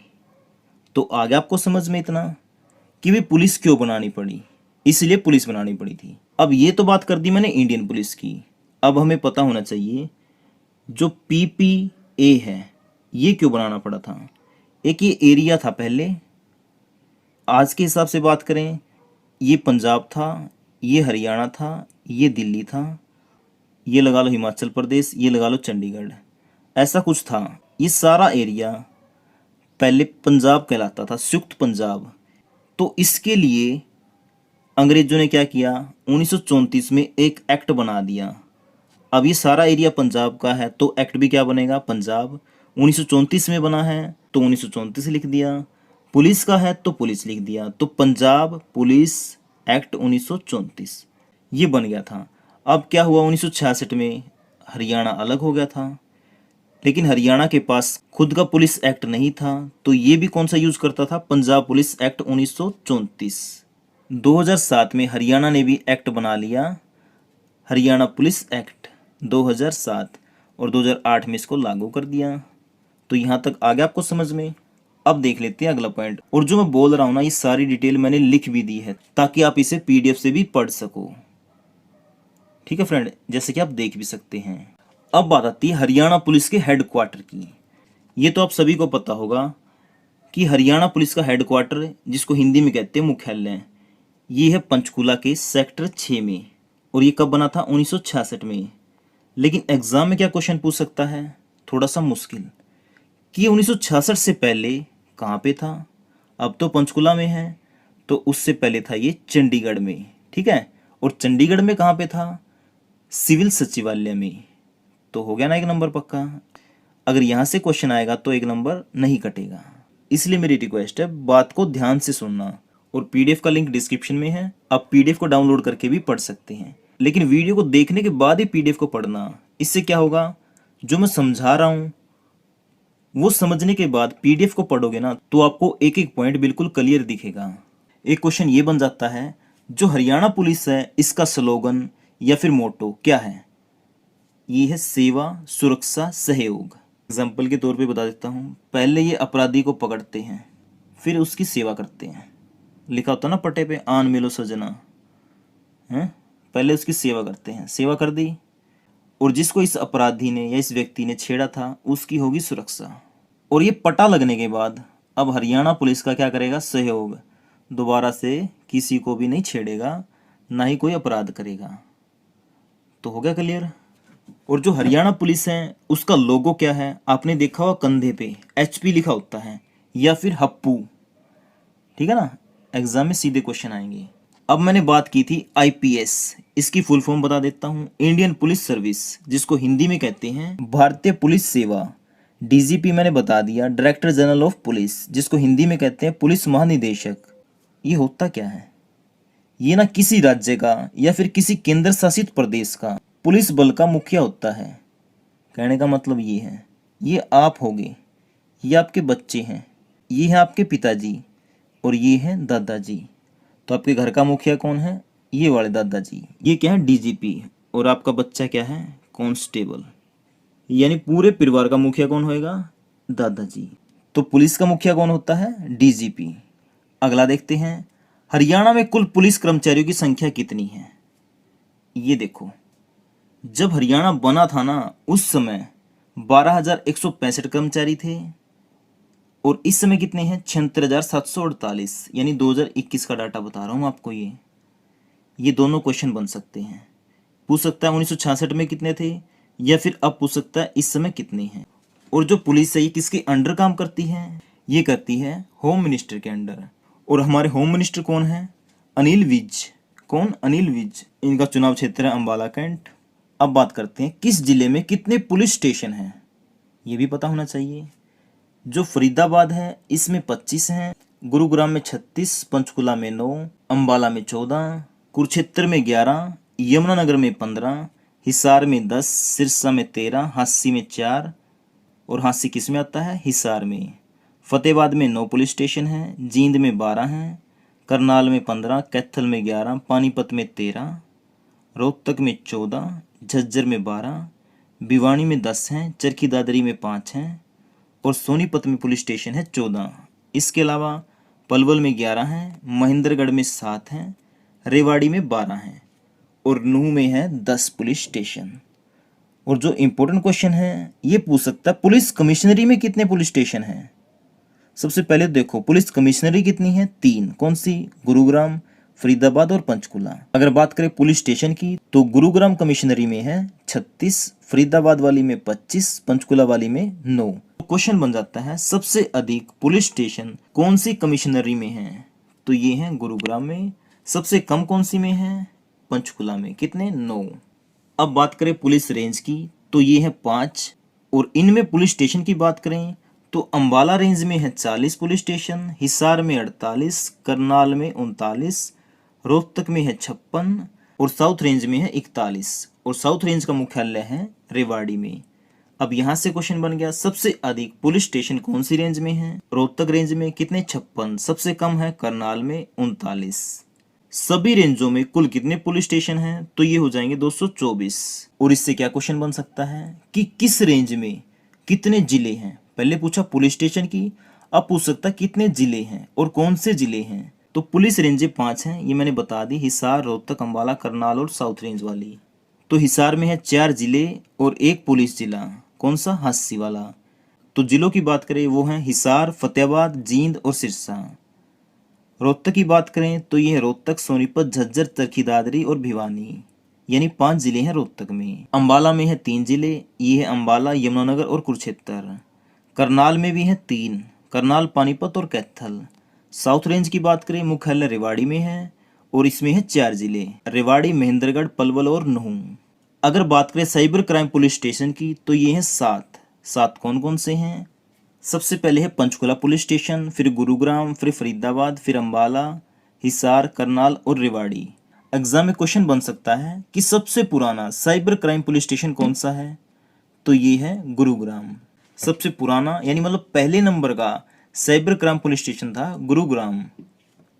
क्वेश्चन आ सकता है पहला साइबर क्राइम पुलिस थाना कहाँ पे खोला गया था, तो ये खोला गया था DLF गुरुग्राम में, यानी DLF 4 है फेज, गुरुग्राम। कब खोला गया था ये भी इम्पोर्टेंट है, 7 मार्च 2018 को। कब, 2018 को। और इसके अलावा हरियाणा स्टेट क्राइम ब्यूरो ये मधुबन में है, जो कि है करनाल में। कब बनी, 1 अप्रैल 1987 को। ये जो मैं डिटेल करा रहा हूँ ना, मैं ये सारी मैंने PDF में दे रखी है, आप वहाँ से पढ़ सकते हैं। वैसे मैं दिखा देता हूँ आपको, देखो ये मैंने बताया ना स्टेट क्राइम ब्यूरो, ये सारी डिटेल बता दी है। और ये भी पूछ सकते हैं दूसरा साइबर क्राइम पुलिस स्टेशन कहाँ पे खुला, ये खुला पंचकुला में। अब बात करते हैं सरकारी रेलवे पुलिस स्टेशन की, जिसको कहते हैं GRP यानी गवर्नमेंट रेलवे पुलिस। तो ये रेलवे पुलिस स्टेशन है हरियाणा में 16। और रेलवे के DIG एंड कमांडो कौन है, सत्येंद्र कुमार गुप्ता, इन्होंने एडिशनल चार्ज ले रखा है। SP है संगीता रानी और इसके अलावा सुरेंद्र सिंह भौरिया। देखो ये तो पता हो गया आपको कि हरियाणा में 16 रेलवे स्टेशन हैं। ये भी पूछ सकते हैं रेलवे जिले कितने हैं, तो हरियाणा में रेलवे जिले हैं 20। और जो 16 रेलवे पुलिस स्टेशन हैं उनके नाम देख लेते हैं। एक अंबाला कैंट में है, एक कालका पंचकुला में, कुरुक्षेत्र, सोनीपत, जगाधरी, जींद, रोहतक, फरीदाबाद, रेवाड़ी, हिसार, करनाल, पानीपत, गुरुग्राम, बहादुरगढ़, सिरसा और चंडीगढ़। अगर बात करें हरियाणा में ट्रैफिक पुलिस स्टेशन की तो ये है 23। देखो गुरुग्राम में तो 2 है ट्रैफिक पुलिस, इसके अलावा जो बच गए ना 21 जिले, इन सब में एक एक है। 21 तो इनमें हो गए, 2 ये हो गए, तो कितने हो गए टोटल, 23। वुमेन पुलिस स्टेशन, यहाँ से क्वेश्चन आ सकता है, तो ये है 34। कौन कौन से हैं, पंचकुला में है, अंबाला में और अंबाला के नारायणगढ़ में, कुरुक्षेत्र, करनाल और करनाल के असंध में, पानीपत में है, सोनीपत के गोहाना में है और सोनीपत के खानपुर में है और खुद सोनीपत में भी है। महिला पुलिस थाना रोहतक, झज्जर, रेवाड़ी, गुरुग्राम में 3 हैं, एक गुरुग्राम ईस्ट, एक मानेसर में। फरीदाबाद, बल्लभगढ़, फरीदाबाद NIT, यमुनानगर, मेवात, नारनौल, भिवानी, सिरसा, डब्बावली जो कि पड़ता सिरसा में। हांसी में है, हिसार में है, फतेहाबाद में है, जींद में है, चरखी दादरी में है, कैथल में है, बहादुरगढ़ में है और पलवल में। यहाँ से क्वेश्चन बनता है कि हरियाणा में कुल कितने पुलिस स्टेशन हैं, तो ये हैं 294, जिसमें महिलाओं के हैं 34, पुरुषों के 260। यहाँ से एक नंबर पक्का कर लो आप, यहाँ से क्वेश्चन आने की संभावना है। महिला हेल्पलाइन नंबर है 1091। वैसे ये क्वेश्चन तो सबको आता होगा। पिंक वुमेन पुलिस स्टेशन, जिसको कहते हैं गुलाबी पुलिस थाना, जो है पंचकुला के सेक्टर 5 में। स्थापना हुई थी इसकी 18 अगस्त 2017 को। किसने की थी, उस समय की DGP BS संधू ने। इस समय कौन है ये आपको कमेंट बॉक्स में बताना है। अगर आपने मेरी वीडियो ध्यान से देखी है तो आप इसका आंसर आसानी से बता दोगे। तो बताइए इस समय की DGP कौन है। और जो पुलिस स्टेशन है महिलाओं वाला, ये बना था 1,80,00,000 की लागत से। कितने एरिया में है, 12,618 वर्ग फीट में। अभी बात की हमने गुलाबी पुलिस थानों की, जो कि है महिलाओं से संबंधित। ये गुलाबी क्यों बनाए गए, वैसे तो लड़कियों को गुलाबी कलर पसंद है, लेकिन इसको छोड़ते साइड में। कुछ महिलाएं होती हैं जो अनपढ़ होती हैं, उनको पता नहीं होता कौन सा महिला का थाना है, ये किसी भी पुलिस स्टेशन में चली जाती थी। लेकिन अब क्या कर दिया, गुलाबी कलर के बना दिए महिलाओं वाले, अब दूर से ही पता लग जाएगा कि महिला पुलिस का स्टेशन है। जो महिला पुलिस थाने हैं, इसकी स्थापना हुई थी 28 अगस्त 2015 को। कहाँ पे? पंचकुला के मनसा देवी कॉम्प्लेक्स में। किस दिन? रक्षाबंधन वाले दिन। ऑपरेशन दुर्गा ये शुरू हुआ था 12 अप्रैल 2017 को। कई जगह 13 अप्रैल भी दे रखा है। इसका संबंध किससे है? यानी मंचलों को सुधारने के लिए बनाया गया है ऑपरेशन दुर्गा। ये किसकी तर्ज पे बनाया गया? क्वेश्चन में आ सकता है। ये बनाया गया है उत्तर प्रदेश यानी यूपी के एंटी रोमियोस कोड की तर्ज पर। सीधा क्वेश्चन आ सकता है एग्जाम में। और एक ना दुर्गा शक्ति ऐप है, इसके बारे में भी बात करेंगे हम। हरियाणा में राष्ट्रीय पुलिस दिवस मनाया जाता है 21 अक्टूबर को। और सबसे ज्यादा महिला पुलिस थाने भी कहाँ पे हैं? हरियाणा में। और हरियाणा में महिला पुलिस दिवस कब मनाया जाता है? 16 अगस्त को। दोनों क्वेश्चन अलग हैं। राष्ट्रीय पुलिस दिवस मनाया जाता है 21 अक्टूबर को। हरियाणा में महिला पुलिस दिवस मनाया जाता है 16 अगस्त को। जो दुर्गा शक्ति पहल है और दुर्गा शक्ति ऐप है, ये ना मंचलों को सुधारने के लिए बनाई गई है। और जो दुर्गा शक्ति ऐप है ना, ये बनी थी 12 जुलाई 2018 को। इसमें ना एक अलर्ट का बटन है। अगर लड़की इस ऐप को इंस्टॉल करके उस बटन को दबाती है ना, तो कुछ ही देर में पुलिस उस लड़की के पास पहुंच जाएगी। कैसे? जो लड़की का मोबाइल है उसकी लोकेशन ट्रैक करके पुलिस को पता लग जाएगा कि इस समय लड़की कहाँ पे है, वहीं पे पहुंच जाएगी। और इसीलिए दुर्गा शक्ति ऐप को कई अवार्ड मिल चुके हैं, जिनमें से मैं बात कर लेता हूँ। आईटी उत्कृष्टता अवार्ड 2019, ये किस लिए मिला था? सर्वश्रेष्ठ ई पहल के लिए। कहाँ पे मिला था? मुंबई में। और इसके अलावा एक मिला था स्कोच गवर्नेंस अवार्ड। कहाँ पे मिला था ये? 30 अगस्त 2019 को नई दिल्ली में। कौन से समिट में? स्कोच समिट में, जो कि 2019 में हुआ था। यहाँ से 3-4 क्वेश्चन बन जाते हैं। ऐसे आपको इसी तरह क्वेश्चन में से क्वेश्चन निकालने हैं। और इनसे अलग अगर आपको भी कोई क्वेश्चन आता है तो आप उसे कमेंट में लिख सकते हैं, ताकि सबकी हेल्प हो सके। पुलिस ट्रेनिंग कॉलेज ये सुनारिया में, और सुनारिया है रोहतक में। और ये बना था 22 दिसंबर 2009 को। देखो, ये है पुलिस ट्रेनिंग कॉलेज। अगर पूछ ले पहला पुलिस ट्रेनिंग सेंटर, तो वो है मधुबन में, जो बना था 14 मई 1973 को। वैसे हरियाणा में 4 पुलिस ट्रेनिंग सेंटर हैं। कौन कौन से हैं? पहला है मधुबन में, और ये है भी पहले नंबर का ही। पहले नंबर का पुलिस ट्रेनिंग सेंटर कौन सा है? मधुबन वाला। कब बना? 14 मई 1973 को। दूसरे नंबर पे आता है हिसार वाला, जो बना था 26 जनवरी 2018 को। और ये महिलाओं के लिए पहला पुलिस ट्रेनिंग सेंटर है। अगर एग्जाम में पूछ ले पहला पुलिस ट्रेनिंग सेंटर कौन सा है, तो वो है मधुबन वाला। अगर पूछ ले पहला महिला पुलिस ट्रेनिंग सेंटर, तो हिसार वाला। तीसरे नंबर पे बता दिया मैंने सुनारिया का, जो कि रोहतक में। चौथा है भौंडसी गुरुग्राम में। और जो हरियाणा पुलिस का पहला ट्रेनिंग स्कूल है, ये बात हो रही है स्कूल की, वो सेंटर था, ये स्कूल है। ये बना मधुबन में 9 जनवरी 1976 को। और हरियाणा का एकमात्र पुलिस संग्रहालय ये है मधुबन में। ये जो क्वेश्चन है ना, सीधे एग्जाम में आएंगे, तो छोड़ना नहीं आपको एक भी क्वेश्चन। हरियाणा आर्म्ड पुलिस, जिसको कहते हैं HAP, हिंदी में कह देते हैं हरियाणा पुलिस बटालियन या फिर हरियाणा सशस्त्र पुलिस। इसका मुख्यालय तो है मधुबन में। वैसे हरियाणा में 5 बटालियन हैं। कितनी? 5, जिसमें से 3 है मधुबन में, एक अंबाला में और एक हिसार में। और प्रत्येक बटालियन में 903 हेड काउंट हो सकते हैं, मतलब 903 कर्मचारी हो सकते हैं एक बटालियन के अंदर। ये भी क्वेश्चन बन गया। देखो, जब हरियाणा बना था 1 नवंबर 1966 को, उस समय हरियाणा के हिस्से में आई थी 6 बटालियन, जिसमें से 4 तो ले गया सीमा सुरक्षा बल, जिसको इंग्लिश में कहते हैं BSF, और केंद्रीय रिजर्व पुलिस बल, यानी 4 तो ये दोनों ले गए। बच गई 2, ये हरियाणा के साथ रही। अगर बात करें अंबाला वाली बटालियन की, तो ये हरियाणा की पहली बटालियन है, जो बनी थी 1 नवंबर 1966 को। यानी हरियाणा बनने से पहले जो अंबाला की बटालियन है, ये अंबाला शहर की 36वीं पंजाब सशस्त्र पुलिस बटालियन थी। लेकिन बाद में इसको क्या बना दिया? हरियाणा की पहली बटालियन। क्वेश्चन आएगा कि हरियाणा की पहली बटालियन कौन सी है, तो ये है अंबाला वाली, याद रखना। देखो, ये बनी तो थी 1 नवंबर 1966 को, लेकिन स्थायी रूप से ये बन गई थी अप्रैल 1970 को। दूसरे नंबर वाली कौन सी है? मधुबन की, जो 1966 में ही बन गई थी। तीसरे नंबर वाली है हिसार की, जो बनी थी 17 दिसंबर 1969 को। तो तीनों की डेट याद रखना आप। तो अब बात करते हैं हरियाणा में कितने पुलिस जिले हैं। देखो इसे समझना पड़ेगा। हरियाणा बना 1 नवंबर 1966 को। उस समय हरियाणा में 7 तो थे जिले, मैं नॉर्मल बात कर रहा हूँ जिलों की, लेकिन पुलिस जिले कितने थे उस समय? 6। ये बात है 1 नवंबर 1966 की। आज के टाइम 2021 में 24 तो हैं पुलिस जिले और 22 हैं नॉर्मल, यानी हरियाणा में जिले कितने हैं? 22। अब देखो जिले तो हैं 22 लेकिन पुलिस जिले हैं 24। दो कहाँ से आए?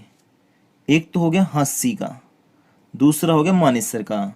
जो हांसी है ये पड़ता है हिसार में और जो मानेसर है ये पड़ता है गुरुग्राम में। ये भी पूछ सकते हैं ये पुलिस जिले कब बनाए गए। तो जो हांसी है ये बनाया गया था 12 नवंबर 2016 को। कब? 12 नवंबर 2016 को। बात करें मानेसर की तो ये बनाया गया था 2 फरवरी 2018 को पुलिस जिला। एग्जाम में पूछ सकते हैं ऐसा कौन सा पहला पुलिस जिला है जो कि जिला न होते हुए भी पुलिस जिला है। तो आंसर आएगा हांसी। और दूसरा पूछ ले तो आ जाएगा मानेसर। पुलिस हेल्पलाइन नंबर कितना है? 112, जिसको मनोहर लाल खट्टर ने लॉन्च किया था 12 जुलाई वाले दिन। 12 जुलाई 2021 को लॉन्च किया गया था 112। पहले हम 100 पे कॉल करते थे, अब पुलिस को बुलाने के लिए 112 पे कॉल करनी पड़ेगी। ठीक है, इसके बारे में थोड़ी डिटेल में बात कर लेते हैं। आप याद रख सकते हैं 112 के पीछे क्या है? ये 12। तो लॉन्च कब हुआ? 12 को। अब इससे रिलेटेड और क्या क्वेश्चन बन सकते हैं जो एग्जाम में आ सकते हैं? नंबर 1 तो पता होना चाहिए कहाँ से लॉन्च हुआ। ये हुआ पंचकुला से। कहाँ से? पंचकुला से। किसने लॉन्च किया? मनोहर लाल खट्टर ने, जो कि हैं हरियाणा के मुख्यमंत्री। अब एक क्वेश्चन और बनता है ये किस योजना के तहत लॉन्च किया गया? तो ये हुआ खुशहाल हरियाणा सुरक्षित हरियाणा। कौन सी योजना? खुशहाल हरियाणा सुरक्षित हरियाणा। और जो ये सारी बातें मैं बता रहा हूँ इसकी पीडीएफ फाइल आपको डिस्क्रिप्शन में मिल जाएगी जिसमें सारी बातें लिख रखी होगी। पीडीएफ का लिंक डिस्क्रिप्शन में है। यहाँ तक आ गया आपको समझ में? और इससे क्या क्वेश्चन बन सकता है? एक है ERSS। इसकी फुल फॉर्म क्या होती है? Emergency response support system. ठीक है, इसका जो सेंटर है ना ये कहाँ पे है? ये भी है पंचकुला में। इसका भी उद्घाटन किया मनोहर लाल खट्टर ने 12 तारीख को ही। इस पर लागत आई थी 42 करोड़ रुपए। कितने करोड़ रुपए? 42 करोड़ रुपए। अब आप सोच रहे होंगे ये जो 112 नंबर है हमारे किस काम आएगा? मैं बता देता हूँ। अगर आपको पुलिस को फोन करना हो, यानी पुलिस बुलानी हो, एम्बुलेंस बुलानी हो या फिर फायर ब्रिगेड, तो आपको सिर्फ एक नंबर डायल करना है, वो है 112। आपके पास 15 से 20 मिनट में पहुंच जाएगी। अब मैं आपको बता देता हूँ ये काम कैसे करेगा। देखो जैसे आपने 112 पे डायल किया तो ये लगेगा पंचकुला सेंटर में, यानी कॉल जाएगी सीधी पंचकुला सेंटर में। वहां से आपसे जानकारी ली जाएगी आप कौन है, आपका एड्रेस क्या है, और आपके मोबाइल की लोकेशन लेके, यानी जो आपके एरिया की टीम है उनको बता देंगे और वो टीम आपके पास 15 से 20 मिनट में पहुंच जाएगी। ठीक है, अभी मैंने बताया आप कॉल करोगे 112 पे तो लगेगा पंचकुला में कॉल। अगर पंचकुला सेंटर किसी कारणवश खराब हो जाता है या कोई दिक्कत आ जाती है तो आपकी कॉल कहाँ पे लगेगी? गुरुग्राम। गुरुग्राम में कहाँ पे? मिरर सेंटर में। अगर बाई चांस उसमें भी दिक्कत आ जाती है तो क्या होगा? जो आपकी कॉलें हैं वो ट्रांसफ़र हो जाएंगी हैदराबाद में, एक है डिजास्टर सेंटर वहाँ पे। ठीक है, यानी ये काम चलता रहेगा, बंद नहीं होगा। इसकी सर्विस मिलेगी आपको 24 घंटे। और इसके लिए हरियाणा सरकार ने जो एम्बुलेंस है और अग्निशमन यानी फायर ब्रिगेड, उसके 5000 कैडेट तैयार किए हैं। फ्रेंड आ गया आपको बात समझ में? यहीं से क्वेश्चन बन जाते हैं। पूछ लेगा आपसे 112 नंबर कब लॉन्च किया गया? 12 जुलाई को। कहाँ से लॉन्च किया? पंचकुला से। किसने लॉन्च किया? मनोहर लाल खट्टर ने। या फिर पूछ लेगा ERSS का पूरा नाम क्या है? तो आपको पता होना चाहिए, इमरजेंसी रिस्पॉन्स सपोर्ट सेंटर। इसका सेंटर कहाँ पे? पंचकुला में। ये जो नंबर है किसके तहत लॉन्च किया गया है? खुशहाल हरियाणा सुरक्षित हरियाणा। यहाँ से देखो 5-6 क्वेश्चन बन गए हैं, ये सभी आपको याद रखने हैं। और जैसा कि आप यहाँ पे देख सकते हैं ये सारी डिटेल मैंने दे रखी है, PDF डिस्क्रिप्शन में है, डाउनलोड कर सकते हैं आप। हरियाणा पुलिस सिटीजन पोर्टल का नाम, जो हरियाणा पुलिस का सिटीजन पोर्टल है इसका नाम है हर समय, यानी हर समय पोर्टल है, ये 24 घंटे खुला रहता है। जिस पर आप अपनी शिकायत दर्ज करवा सकते हैं, चाहे आपको पुलिस क्लियरेंस सर्टिफिकेट लेना हो या फिर कोई आपका मोबाइल गुम हो जाए। जीरो टॉलरेंस पॉलिसी, ये सड़क हादसों को देखते हुए ना हरियाणा ने बनाई है जीरो टॉलरेंस पॉलिसी। एक क्वेश्चन आ सकता है स्मार्ट पुलिस स्टेशन से, तो हरियाणा में ये कितने हैं? 3। कौन से? जो कमिश्नरी है ना 3, वही हैं smart police station, Faridabad, Panchkula और गुरुग्राम। पुलिस मित्र कक्ष, ये क्या है? पुलिस स्टेशन में एक कमरा बना दिया अलग से, जिसको कह दिया पुलिस मित्र कक्ष, जो आम लोगों की सहायता करेगा। इसमें कुल है 16 सेवाएं, जैसे आपको चरित्र प्रमाण पत्र बनवाना हो या फिर कोई धरने की अनुमति लेनी हो, इस तरह के काम कहाँ पे किए जाएंगे? मित्र कक्ष में। इसकी स्थापना कब हुई? 27 नवंबर 2017 को। कई जगह 1 नवंबर भी हैं, तो आप देख लीजिएगा। तो एग्जाम में 1 नवंबर आए तो 1 नवंबर, 27 आए तो 27, इन दोनों में से एक ही आएगा। हरियाणा पुलिस का पहला कंप्यूटर केंद्र कब खुला? 1979 में। हरियाणा पुलिस हाउसिंग कॉरपोरेशन ये बनी 29 दिसंबर 1989 को, और इसके अध्यक्ष हैं के सिंधु, मैनेजिंग डायरेक्टर हैं RC मिश्रा, और इसका मुख्यालय पंचकुला के सेक्टर 6 में। अब आती है जेलों की संख्या। देखो हरियाणा में ना कुल जेलें हैं 19। कितनी है? 19, जिसमें से 16 तो है राज्य की और 3 है सेंट्रल यानी केंद्र सरकार की। अब वो 3 कौन सी हैं? एक है अंबाला में और 2 है हिसार में। एग्जाम में आ जाएगा क्वेश्चन, निम्न में से सेंट्रल जेल कौन सी है? तो आपको हिसार ऑप्शन में दे देगा और 3 ऑप्शन कोई अलग दे देगा, तो आपको ध्यान में रखना है।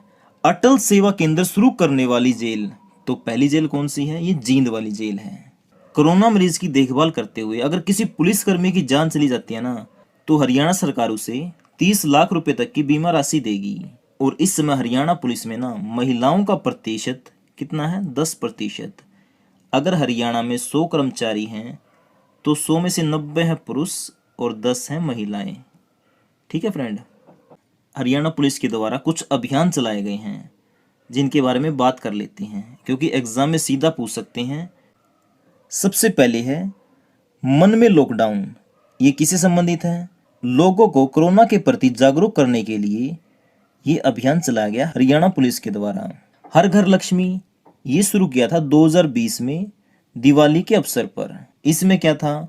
घर घर जाकर जागरूक करना था कि जो औरत है ना वही लक्ष्मी आपके घर की, उसकी इज्जत करो, सम्मान करो और उसको खुश रखो। सोशल मीडिया पहल, इसमें क्या था? जो हरियाणा पुलिस है ना अब वो सोशल मीडिया पर भी एक्टिव नजर आएगी। और ई चालान शुरू करने वाला पहला शहर था गुरुग्राम, और CCTV से चालान करने वाला पहला शहर था यमुनानगर। हरियाणा में प्रशासनिक सुधार के लिए कौन सी संस्था बनाई गई है? ये बनाई गई है Haryana governance reform authority. Haryana police के द्वारा उपस्थिति दिवस कब मनाया जाता है? ये हर महीने मनाया जाता है, कोई डेट नहीं इसकी। और पहली रेडियो जेल कौन सी है? पानीपत जेल। कौन सी? पानीपत जेल। अब बात कर लेते हैं इंडियन पुलिस के रैंक की। ये होंगे ऊपर से नीचे की तरफ, यानी सबसे पहले बताऊंगा मैं सबसे टॉप की पोस्ट, उसके बाद छोटी, फिर उससे छोटी, ऐसे। ठीक है, पहले DGP हो गया, सबसे नीचे कांस्टेबल, इस तरह बात करेंगे हम। ठीक है, आपको फोटो के द्वारा बताऊंगा इसकी पहचान कैसे होगी, पूरे डिटेल में बात करेंगे, हिंदी में भी इंग्लिश में भी। सबसे पहले आएगा DGP, जिसको इंग्लिश में कहते हैं director general of police, Hindi में कहते हैं पुलिस महानिदेशक।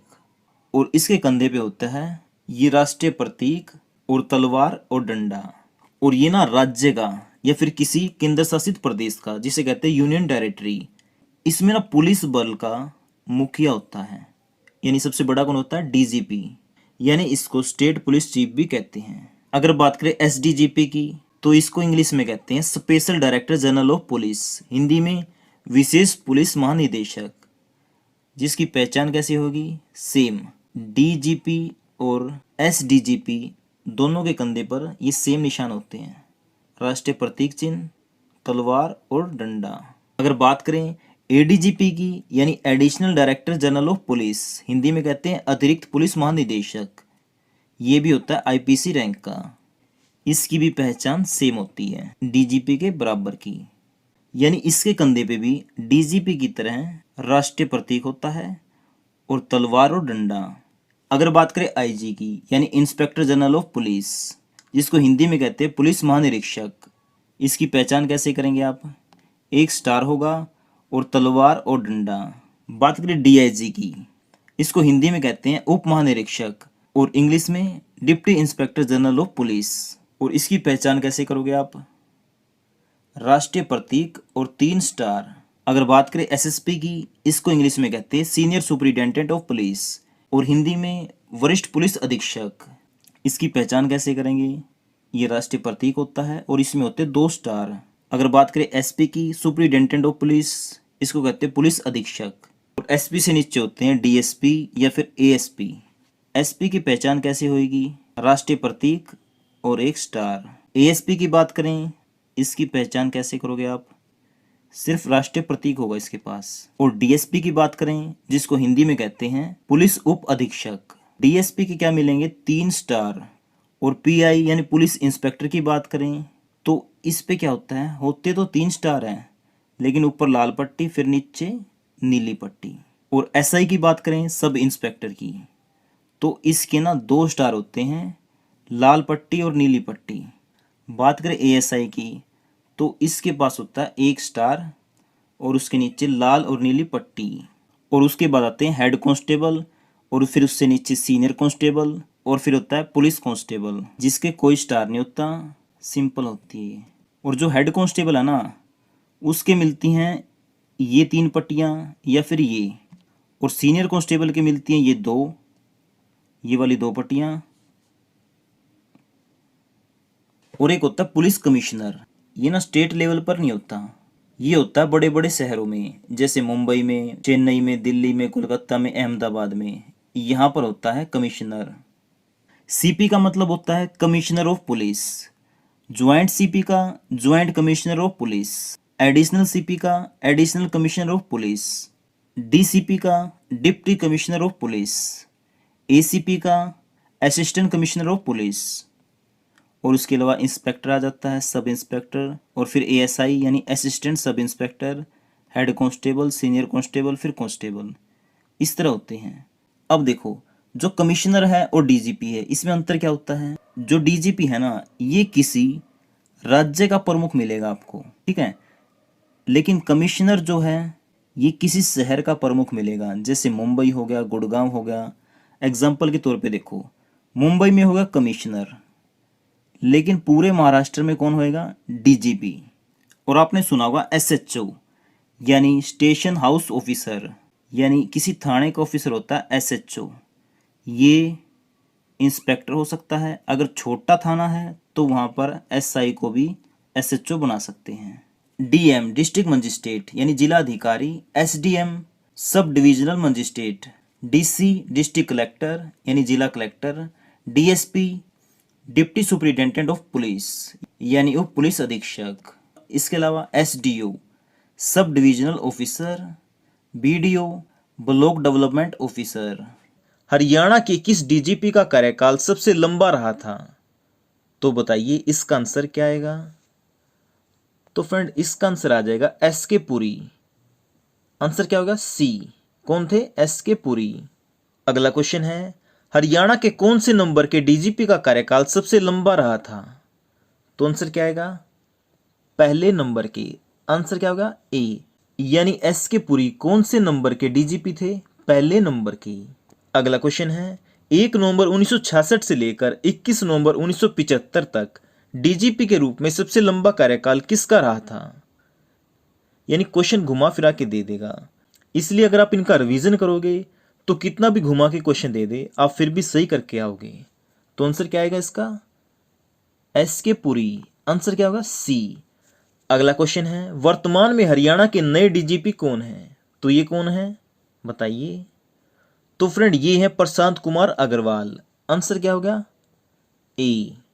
अगला क्वेश्चन है, हरियाणा के वर्तमान डीजीपी प्रशांत कुमार यादव से पहले हरियाणा के डीजीपी कौन थे? तो इनसे पहले कौन थे बताइए? तो फ्रेंड, ये थे मनोज यादव। आंसर क्या होगा? बी। और अगर आप इसकी डिटेल में वीडियो देखना चाहते हैं तो उसका लिंक मैं वीडियो के एंड में दे दूंगा, आप उस पर क्लिक करके इस वीडियो की डिटेल में वीडियो देख सकते हैं। अगला क्वेश्चन है, किसी जिले का मुख्य अधिकारी कौन होता है? तो बताइए कौन होता है ये। तो फ्रेंड इसका आंसर आ जाएगा उपायुक्त।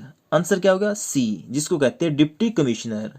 और किसी राज्य में पुलिस का मुखिया कौन होता है, ये होता है डीजीपी। अगला क्वेश्चन है, हरियाणा की नई पुलिस रेंज कौन सी है, तो ये कौन सी है। तो फ्रेंड ये है अंबाला रेंज। आंसर क्या होगा ए। और कुल रेंज कितनी है 5। पुलिस की फुल फॉर्म क्या है, तो बताइए पुलिस की फुल फॉर्म क्या है। आपको ना सिर्फ टाइम मिलेगा 1 से 2 सेकंड का, ठीक है। अगर आपको ज्यादा टाइम चाहिए तो वीडियो को पॉज कर सकते हो। तो इसका आंसर आएगा C, protection of life in civil establishment. तो आंसर होगा सी। अगला क्वेश्चन है, हरियाणा पुलिस की स्थापना कब हुई, तो ये बताइए कब हुई। तो फ्रेंड ये हुई थी 1 नवंबर 1966 को। आंसर क्या होगा बी, यानी जब हरियाणा बना था तभी हुई थी हरियाणा पुलिस की स्थापना। पंजाब पुलिस एक्ट कब बना था, तो बताइए इसका आंसर क्या आएगा। तो फ्रेंड इसका आंसर आ जाएगा 1934। आंसर क्या होगा सी। अगला क्वेश्चन है, हरियाणा पुलिस एक्ट कब बनाया गया, तो बताइए ये कब बनाया गया। ये बनाया गया था 2007 में। आंसर क्या होगा बी। अगला क्वेश्चन है, हरियाणा पुलिस एक्ट कब लागू किया गया। पहले था कब बनाया गया, अब क्वेश्चन है कब लागू किया गया। तो आंसर बताइए इसका क्या होगा। तो फ्रेंड इसका आंसर आ जाएगा 2008 में। आंसर होगा डी।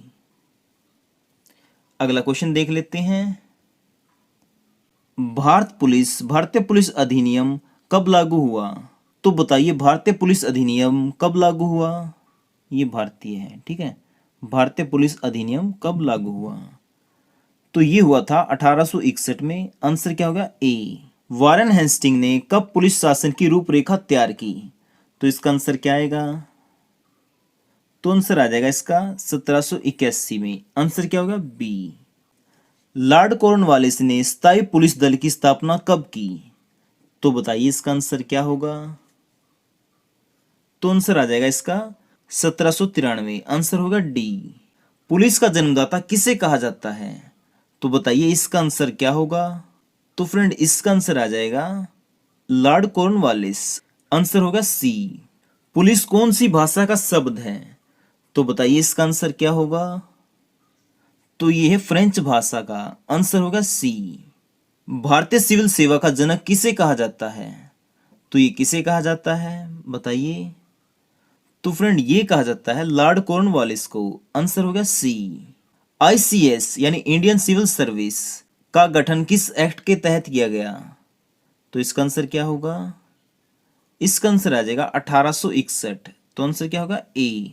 आईसीएस की परीक्षा सबसे पहले किस भारतीय ने पास की थी, तो बताइए ये किसने की थी। तो आंसर आ जाएगा सत्येंद्रनाथ टैगोर। आंसर होगा डी। तो आज के लिए आपका पहला क्वेश्चन है जिसका आंसर आपको कमेंट बॉक्स में देना है। आपको आंसर कैसे देना है, 1 नंबर डाल के, उसके बाद आपका आंसर। क्योंकि इस वीडियो में मैं आपसे 2 से 3 सवाल तो पूछूं ही पूछूंगा। पहले का डालना है 1 और फिर आंसर। तो आपका क्वेश्चन है, सत्येंद्रनाथ टैगोर किसके भाई थे, तो बताइए ये किसके भाई थे। भारत में आईसीएस की परीक्षा की शुरुआत कब हुई, तो ये कब हुई थी बताइए। तो फ्रेंड ये हुई थी 1922 में। आंसर क्या होगा सी। भारत में पहली बार आईसीएस की परीक्षा की शुरुआत कहां हुई थी, तो भारत में पहली बार आईसीएस की परीक्षा की शुरुआत कहां पे हुई बताइए। तो ये हुई थी इलाहाबाद में। आंसर क्या होगा बी। और आज के समय ये परीक्षा कहां पे होती है, नई दिल्ली में। 1934 में पंजाब पुलिस एक्ट में कौन सा राज्य शामिल नहीं था, तो ये कौन सा नहीं था। आंसर आ जाएगा इसका राजस्थान। आंसर होगा डी। हरियाणा, पंजाब और हिमाचल प्रदेश तीनों राज्य शामिल थे। इसके अलावा दिल्ली था और चंडीगढ़ था, ये 5 थे। इसके अलावा जो भी राज्य आए वो पंजाब पुलिस एक्ट का हिस्सा नहीं था। 1934 में पंजाब पुलिस एक्ट में कौन सा राज्य शामिल था, तो अब क्वेश्चन घुमा दिया, पूछ लिया कौन शामिल था। तो मैंने अभी भी बताया था हरियाणा, पंजाब, हिमाचल प्रदेश ये तीनों शामिल थे। तो आंसर क्या हो जाएगा डी, उपरोक्त सभी। हाल ही में हरियाणा पुलिस का हेडक्वार्टर कहां स्थित है, तो ये कहां पे है। तो फ्रेंड ये है पंचकुला में। आंसर क्या होगा? बी। और इसी क्वेश्चन को घुमा के पूछ लेगा कि 1966 से पहले हरियाणा पुलिस का हेडक्वार्टर कहां पर था। तो अब बताओ इसका आंसर क्या दोगे? तो इसका आंसर आ जाएगा चंडीगढ़। Answer A. और चंडीगढ़ में कहां पे था? सिविल सचिवालय में। हरियाणा पुलिस का स्लोगन क्या है? तो बताइए। तो फ्रेंड ये है सेवा सुरक्षा सहयोग। आंसर क्या होगा? ए। हरियाणा पुलिस का मोटो क्या है? तो ये भी क्या है? सेवा सुरक्षा सहयोग। यानी मोटो और स्लोगन एक ही बात है, बस क्वेश्चन घुमा देगा आपके सामने। हरियाणा पुलिस का लोगो क्या है? तो बताइए हरियाणा पुलिस का लोगो क्या है? तो फ्रेंड ये है हप्पू। आंसर क्या होगा? डी। या फिर आपको मिल सकता है HP, Haryana police. Question number 23 है, ये रिवीजन के लिए रखा है। हरियाणा में नए DGP कौन बने हैं? अभी अभी मैंने बताया भी था, बताइए। तो ये बने हैं प्रशांत कुमार अग्रवाल। आंसर क्या होगा? ए। और इनसे पहले कौन थे?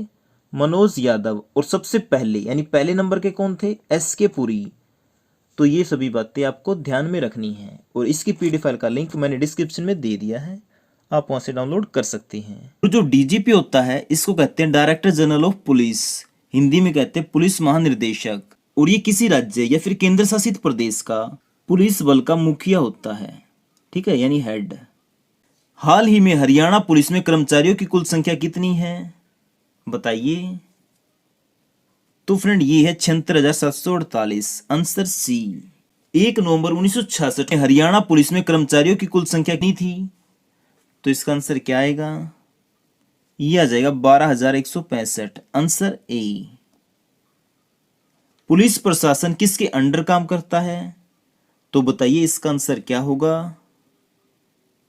इसका आंसर आ जाएगा गृह मंत्री। आंसर क्या होगा? सी। और इस समय कौन है?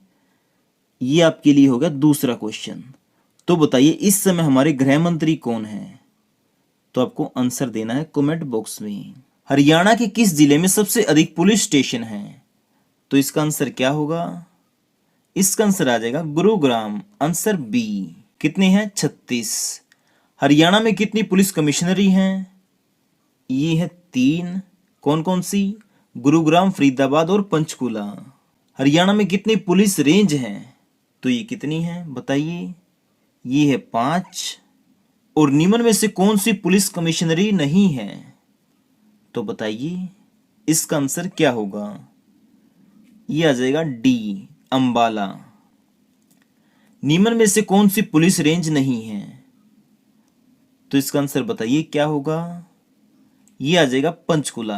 आंसर क्या होगा? सी, क्योंकि पंचकुला क्या है? एक पुलिस कमिश्नरी। हरियाणा की किस पुलिस कमिश्नरी में सबसे अधिक पुलिस स्टेशन है? तो इसका आंसर क्या आएगा? इसका आंसर आ जाएगा गुरुग्राम। आंसर क्या होगा? बी। हरियाणा की किस पुलिस कमिश्नरी में सबसे कम पुलिस स्टेशन है? तो इसका आंसर बताइए क्या होगा? ये हो जाएगा पंचकुला। Answer C. हरियाणा की किस पुलिस रेंज में सबसे अधिक पुलिस स्टेशन है? तो बताइए इसका आंसर क्या होगा? यहाँ पे ना ऑप्शन 2 दे दिए गलती से, ठीक है। तो फ्रेंड इसका आंसर आ जाएगा रोहतक। रोहतक पुलिस रेंज में सबसे ज्यादा पुलिस स्टेशन है। कितने हैं? 56। हरियाणा पुलिस की साउथ रेंज का मुख्यालय कहाँ स्थित है? तो ये कहाँ पे है? रेवाड़ी में। आंसर क्या होगा? डी। चरखी दादरी किस पुलिस रेंज में आता है? ये आता है रोहतक में। आंसर क्या होगा? बी। हांसी किस पुलिस रेंज में आता है? तो ये किस में आता है? हिसार में। आंसर क्या होगा? सी। कैथल किस पुलिस रेंज में आता है? तो ये आता है फ्रेंड करनाल में। आंसर क्या होगा? डी। पानीपत किस पुलिस रेंज में आता है? तो ये भी आता है करनाल में। आंसर क्या होगा? डी। हरियाणा में पहला साइबर क्राइम पुलिस स्टेशन 7 मार्च 2018 को कहां खोला गया? तो ये कहां पे खोला गया था? गुरुग्राम में। आंसर क्या होगा? सी। हरियाणा स्टेट क्राइम ब्यूरो का मुख्यालय कहां है? तो फ्रेंड ये है मधुबन में। आंसर क्या होगा? D. Haryana state crime bureau का मुख्यालय मधुबन में कब बना था? तो ये कब बना था? ये बना था फ्रेंड 1 अप्रैल 1987 को। आंसर हो गया बी। हरियाणा में सरकारी पुलिस रेलवे स्टेशन कितने हैं? तो फ्रेंड ये है 16। आंसर हो गया बी। हरियाणा में सरकारी रेलवे पुलिस जिले कितने हैं? तो फ्रेंड ये है 20। आंसर क्या होगा? डी। क्या? डी। हरियाणा में वुमेन पुलिस स्टेशन कितने हैं, यानी महिला थाने कितने हैं? ये है फ्रेंड 34। आंसर क्या होगा? सी। हरियाणा में कुल कितने पुलिस स्टेशन हैं? तो फ्रेंड ये कितने हैं? 294। कितने? 294, जिसमें से 260 तो पुरुषों के और 34 हैं महिलाओं के। महिला हेल्पलाइन नंबर क्या है? तो बताइए इसका आंसर क्या होगा? तो फ्रेंड ये है 1091। अगला क्वेश्चन है, पहला पिंक वुमेन पुलिस स्टेशन यानी गुलाबी महिला थाना कहाँ खुला था? तो फ्रेंड ये खुला था पंचकुला में। आंसर क्या होगा? डी। अगला क्वेश्चन है, पहले गुलाबी थाने का उद्घाटन सेक्टर 5 पंचकुला में 18 अगस्त 2017 को किसने किया था? तो ये किसने किया था? ये किया था बीएस संधू ने। आंसर क्या होगा? डी। और ये उस समय के हरियाणा में डीजीपी थे। पहला महिला पुलिस थाना कहाँ खोला गया? इसका आंसर बताइए क्या होगा? तो फ्रेंड ये भी खोला गया पंचकुला में। आंसर क्या होगा? ए। 28 अगस्त 2015 को पंचकुला में पहला महिला पुलिस थाना कब खोला गया? ये खोला गया था रक्षाबंधन वाले दिन। आंसर होगा सी। यूपी के एंटी रोमियो स्क्वाड की तर्ज पर हरियाणा में कौन सा ऑपरेशन शुरू किया गया? तो ये कौन सा किया गया था? ऑपरेशन दुर्गा। आंसर होगा सी। हरियाणा में राष्ट्रीय पुलिस दिवस कब मनाया जाता है? ये मनाया जाता है 21 अक्टूबर को। आंसर क्या होगा? ए। हरियाणा में महिला पुलिस दिवस कब मनाया जाता है? ये मनाया जाता है 16 अगस्त को। आंसर होगा बी। महिलाओं की सुरक्षा के लिए दुर्गा शक्ति ऐप कब लॉन्च किया गया? तो ये कब लॉन्च किया गया? 12 जुलाई 2018 को। आंसर क्या होगा? डी। दुर्गा शक्ति ऐप को निम्न में से कौन से अवार्ड से सम्मानित किया गया है? तो इसका आंसर आ जाएगा ए और बी दोनों। आंसर क्या होगा? सी। अगला क्वेश्चन है, हरियाणा का एकमात्र पुलिस ट्रेनिंग कॉलेज कहाँ स्थित है? तो ये कहाँ पे है? तो फ्रेंड इसका आंसर आएगा सुनारिया। आंसर होगा बी। और सुनारिया कहाँ पे है? रोहतक में। हरियाणा का एकमात्र पुलिस ट्रेनिंग कॉलेज सुनारिया में कब स्थापित किया गया? तो ये कब किया गया बताइए? तो फ्रेंड ये किया गया था 22 दिसंबर 2009 को। आंसर क्या होगा? ए। हरियाणा पुलिस का पहला ट्रेनिंग सेंटर कहाँ खोला गया? तो इसका आंसर क्या आएगा? मधुबन। आंसर होगा ए। देखो ट्रेनिंग कॉलेज खोला सुनारिया में, ट्रेनिंग सेंटर खोला गया मधुबन में। हरियाणा पुलिस का पहला ट्रेनिंग सेंटर मधुबन में कब खोला गया? तो ये कब खोला गया?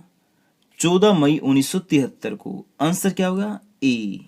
हरियाणा में कुल कितने पुलिस ट्रेनिंग सेंटर हैं? तो ये कितने हैं? 4। आंसर होगा डी। हरियाणा पुलिस का पहला महिला ट्रेनिंग सेंटर कहाँ खुला? तो ये कहाँ पे खुला था? ये खुला था हिसार में। आंसर क्या होगा? डी। हरियाणा पुलिस का पहला महिला ट्रेनिंग सेंटर हिसार में कब खुला? तो ये कब खुला था? 26 जनवरी 2018 को। आंसर होगा सी। निम्न में से कौन सा पुलिस ट्रेनिंग सेंटर नहीं है? तो बताइए इसका आंसर क्या आएगा? आंसर आएगा Panipat. Answer A. Haryana police का पहला ट्रेनिंग स्कूल कहाँ खुला था? तो ये कहाँ पे खुला था? मधुबन में। आंसर होगा ए। हरियाणा पुलिस का पहला महिला ट्रेनिंग स्कूल मधुबन में कब खुला? तो ये कब खुला था? तो ये खुला था फ्रेंड 9 जनवरी 1976 को। आंसर होगा बी। हरियाणा का एकमात्र पुलिस संग्रहालय कहाँ स्थित है? तो ये कहाँ पे है? मधुबन में। आंसर होगा ए। हरियाणा आर्म्ड पुलिस यानी हरियाणा पुलिस बटालियन का मुख्यालय कहाँ स्थित है? तो ये कहाँ पे है?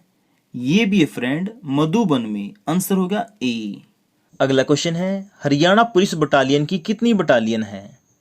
तो हरियाणा में बताइए कितनी पुलिस बटालियन है? तो फ्रेंड ये है 5। आंसर क्या हो गया? सी। निम्न में से कौन सी हरियाणा की बटालियन नहीं है? तो इसका आंसर क्या आएगा? आंसर आ जाएगा इसका सुनारिया। आंसर क्या होगा? बी। यानी 3 है मधुबन में, 1 हिसार में और 1 अंबाला में। ठीक है, कुल कितनी है? 5। हरियाणा पुलिस बटालियन में अधिकतम कितने कर्मचारी हो सकते हैं? तो ये कितने हो सकते हैं बताइए? ये हो सकते हैं फ्रेंड 903। आंसर क्या होगा? बी। हरियाणा सरकार ने अंबाला पुलिस बटालियन को कब स्थायी बनाया? तो ये कब बनाया था? 1970 में। आंसर क्या होगा? बी। और सबसे पहली बटालियन भी कौन सी है? अंबाला की। कब बनी थी? 1966 में। हरियाणा बनने से पहले अंबाला सशस्त्र पुलिस अंबाला शहर की कौन सी पंजाब सशस्त्र पुलिस बटालियन थी? तो ये कौन सी थी? 36वीं। आंसर क्या होगा? सी। हरियाणा की पहली पुलिस बटालियन कौन सी है? तो बताइए इसका आंसर क्या आएगा? अभी अभी मैंने बताया है आपको, तो बताइए इसका आंसर क्या होगा? ये होगा अंबाला। आंसर क्या होगा? सी। 1 नवंबर 1966 को हरियाणा में कितने पुलिस जिले थे? तो ये कितने थे? 6। आंसर क्या होगा? ए। और हाल ही में हरियाणा में कितने पुलिस जिले हैं? तो इस समय कितने हैं? 24। आंसर क्या होगा? डी। 22 तो जिले हो ही गए, एक हांसी हो गया, दूसरा हो गया मानेसर। अगला क्वेश्चन है, 1 नवंबर 1966 को हरियाणा में कौन से पुलिस जिले थे? तो ये कौन से थे? ये थे सभी। आंसर क्या हो जाएगा? उपरोक्त सभी। आंसर होगा डी। निम्न में से कौन सा जिला न होते हुए भी पुलिस जिला है? तो बताइए इसका आंसर क्या होगा? तो आंसर आ जाएगा ए और बी दोनों। आंसर क्या होगा? सी। नया पुलिस हेल्पलाइन नंबर क्या है? तो ये क्या है? 112। आंसर क्या होगा? डी। निम्न में से कौन सा हरियाणा स्मार्ट पुलिस स्टेशन है? तो ये कौन सा है? उपरोक्त सभी। आंसर होगा डी। पहला पुलिस मित्र कक्ष 27 नवंबर 2017 को कहां खोला गया? तो ये कहां पे खोला गया था? करनाल में। आंसर होगा डी। हरियाणा पुलिस का पहला कंप्यूटर केंद्र किस वर्ष अस्तित्व में आया? तो ये कब आया? ये आया 1979 को। आंसर क्या हो गया? सी। हरियाणा पुलिस हाउसिंग कॉरपोरेशन की स्थापना कब हुई? तो ये कब हुई थी फ्रेंड? ये हुई थी 29 दिसंबर 1989 को। आंसर हो गया ए। हरियाणा में कुल कितनी जेलें हैं? इसने पूछा हरियाणा में कुल कितनी जेलें हैं, तो आंसर क्या होगा? 19। आंसर हो गया सी। अगर पूछ ले हरियाणा राज्य की कितनी जेलें हैं, तो आंसर आ जाएगा आपका 16। आंसर क्या होगा? बी। अगर पूछे हरियाणा में केंद्र की कितनी जेलें हैं, तो आंसर आएगा 3। आंसर क्या होगा? ए। निम्न में से कहां पर केंद्र की जेल नहीं है? तो कहां पर नहीं है? तो ये पानीपत में नहीं है। आंसर क्या होगा? डी। क्योंकि 2 हैं हिसार में और 1 है अंबाला में। कुल जेलें हैं केंद्र की 3 हरियाणा में। अटल सेवा केंद्र शुरू करने वाली पहली जेल कौन सी है? तो ये कौन सी है? जींद की जेल। आंसर होगा ए। कोरोना मरीज की देखरेख करते हुए पुलिसकर्मी की जान जाने पर हरियाणा सरकार द्वारा कितने रुपए की बीमा राशि की घोषणा की है? तो कितने रुपए देगी हरियाणा सरकार? 30 लाख रुपए। आंसर होगा सी। हरियाणा पुलिस के द्वारा कौन सा अभियान शुरू किया गया? तो कौन सा किया गया? उपरोक्त सभी। आंसर होगा डी। हरियाणा में ई चालान शुरू करने वाला पहला शहर कौन सा है? तो ये कौन सा है? ये है गुरुग्राम। आंसर होगा ए। हरियाणा में पहली बार सीसीटीवी से चालान काटने वाला शहर कौन सा है? ये है यमुनानगर। आंसर होगा बी। हरियाणा पुलिस के द्वारा उपस्थिति दिवस कितने समय बाद मनाया जाता है? तो ये मनाया जाता है हर महीने। आंसर होगा सी। कौन सी जेल में पहले जेल रेडियो की शुरुआत की गई?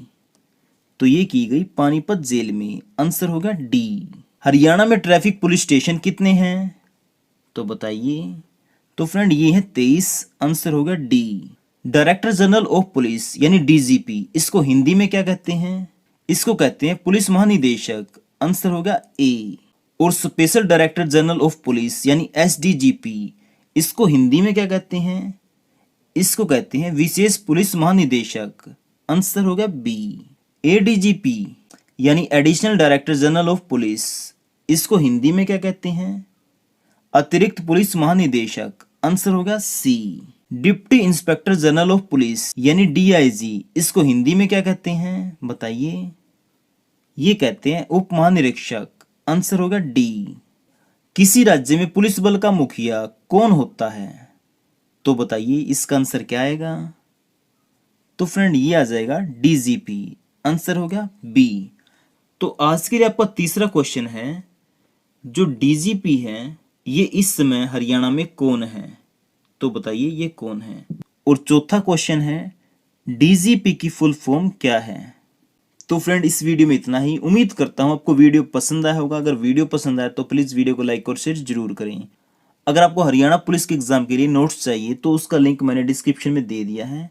आपको यहाँ पर बेस्ट नोट्स मिल जाएंगे। और मैंने एक 22 घंटे की वीडियो बना रखी है, अगर आप उसे देख लेते हो 50+ तो उसी से आ जाएंगे आपके। उसका लिंक भी मैं वीडियो के एंड में दे दूंगा, आप उसे भी देख लेना। ओके फ्रेंड, अब मिलते हैं नए वीडियो के साथ। तब तक के लिए जय हिंद, वंदे मातरम। और हाँ, जो हरियाणा पुलिस कांस्टेबल का एग्जाम है उसके लिए हमने कुछ मोस्ट इंपोर्टेंट नोट्स बना रखे हैं जिनको आप स्क्रीन के ऊपर देख सकते हैं। और अगर आप इस ऑफर का लाभ उठाना चाहते हैं तो आप हमारे व्हाट्सएप नंबर 80 590 81 508 पर मैसेज कर सकते हैं। सिर्फ आपके लिए 49 रुपये में ये सभी नोट्स मिल जाएंगे। ये समझ लो 49 रुपये में आपके करीब 50 क्वेश्चन बन सकते हैं। अगर आपको 1 रुपये में 1 नंबर मिल रहा है तो इसमें तो आपका फायदा ही है। वैसे आपकी मर्जी है, अगर आपको नोट्स चाहिए तो व्हाट्सएप नंबर 80 590 81 508 पर मैसेज कर सकते हैं।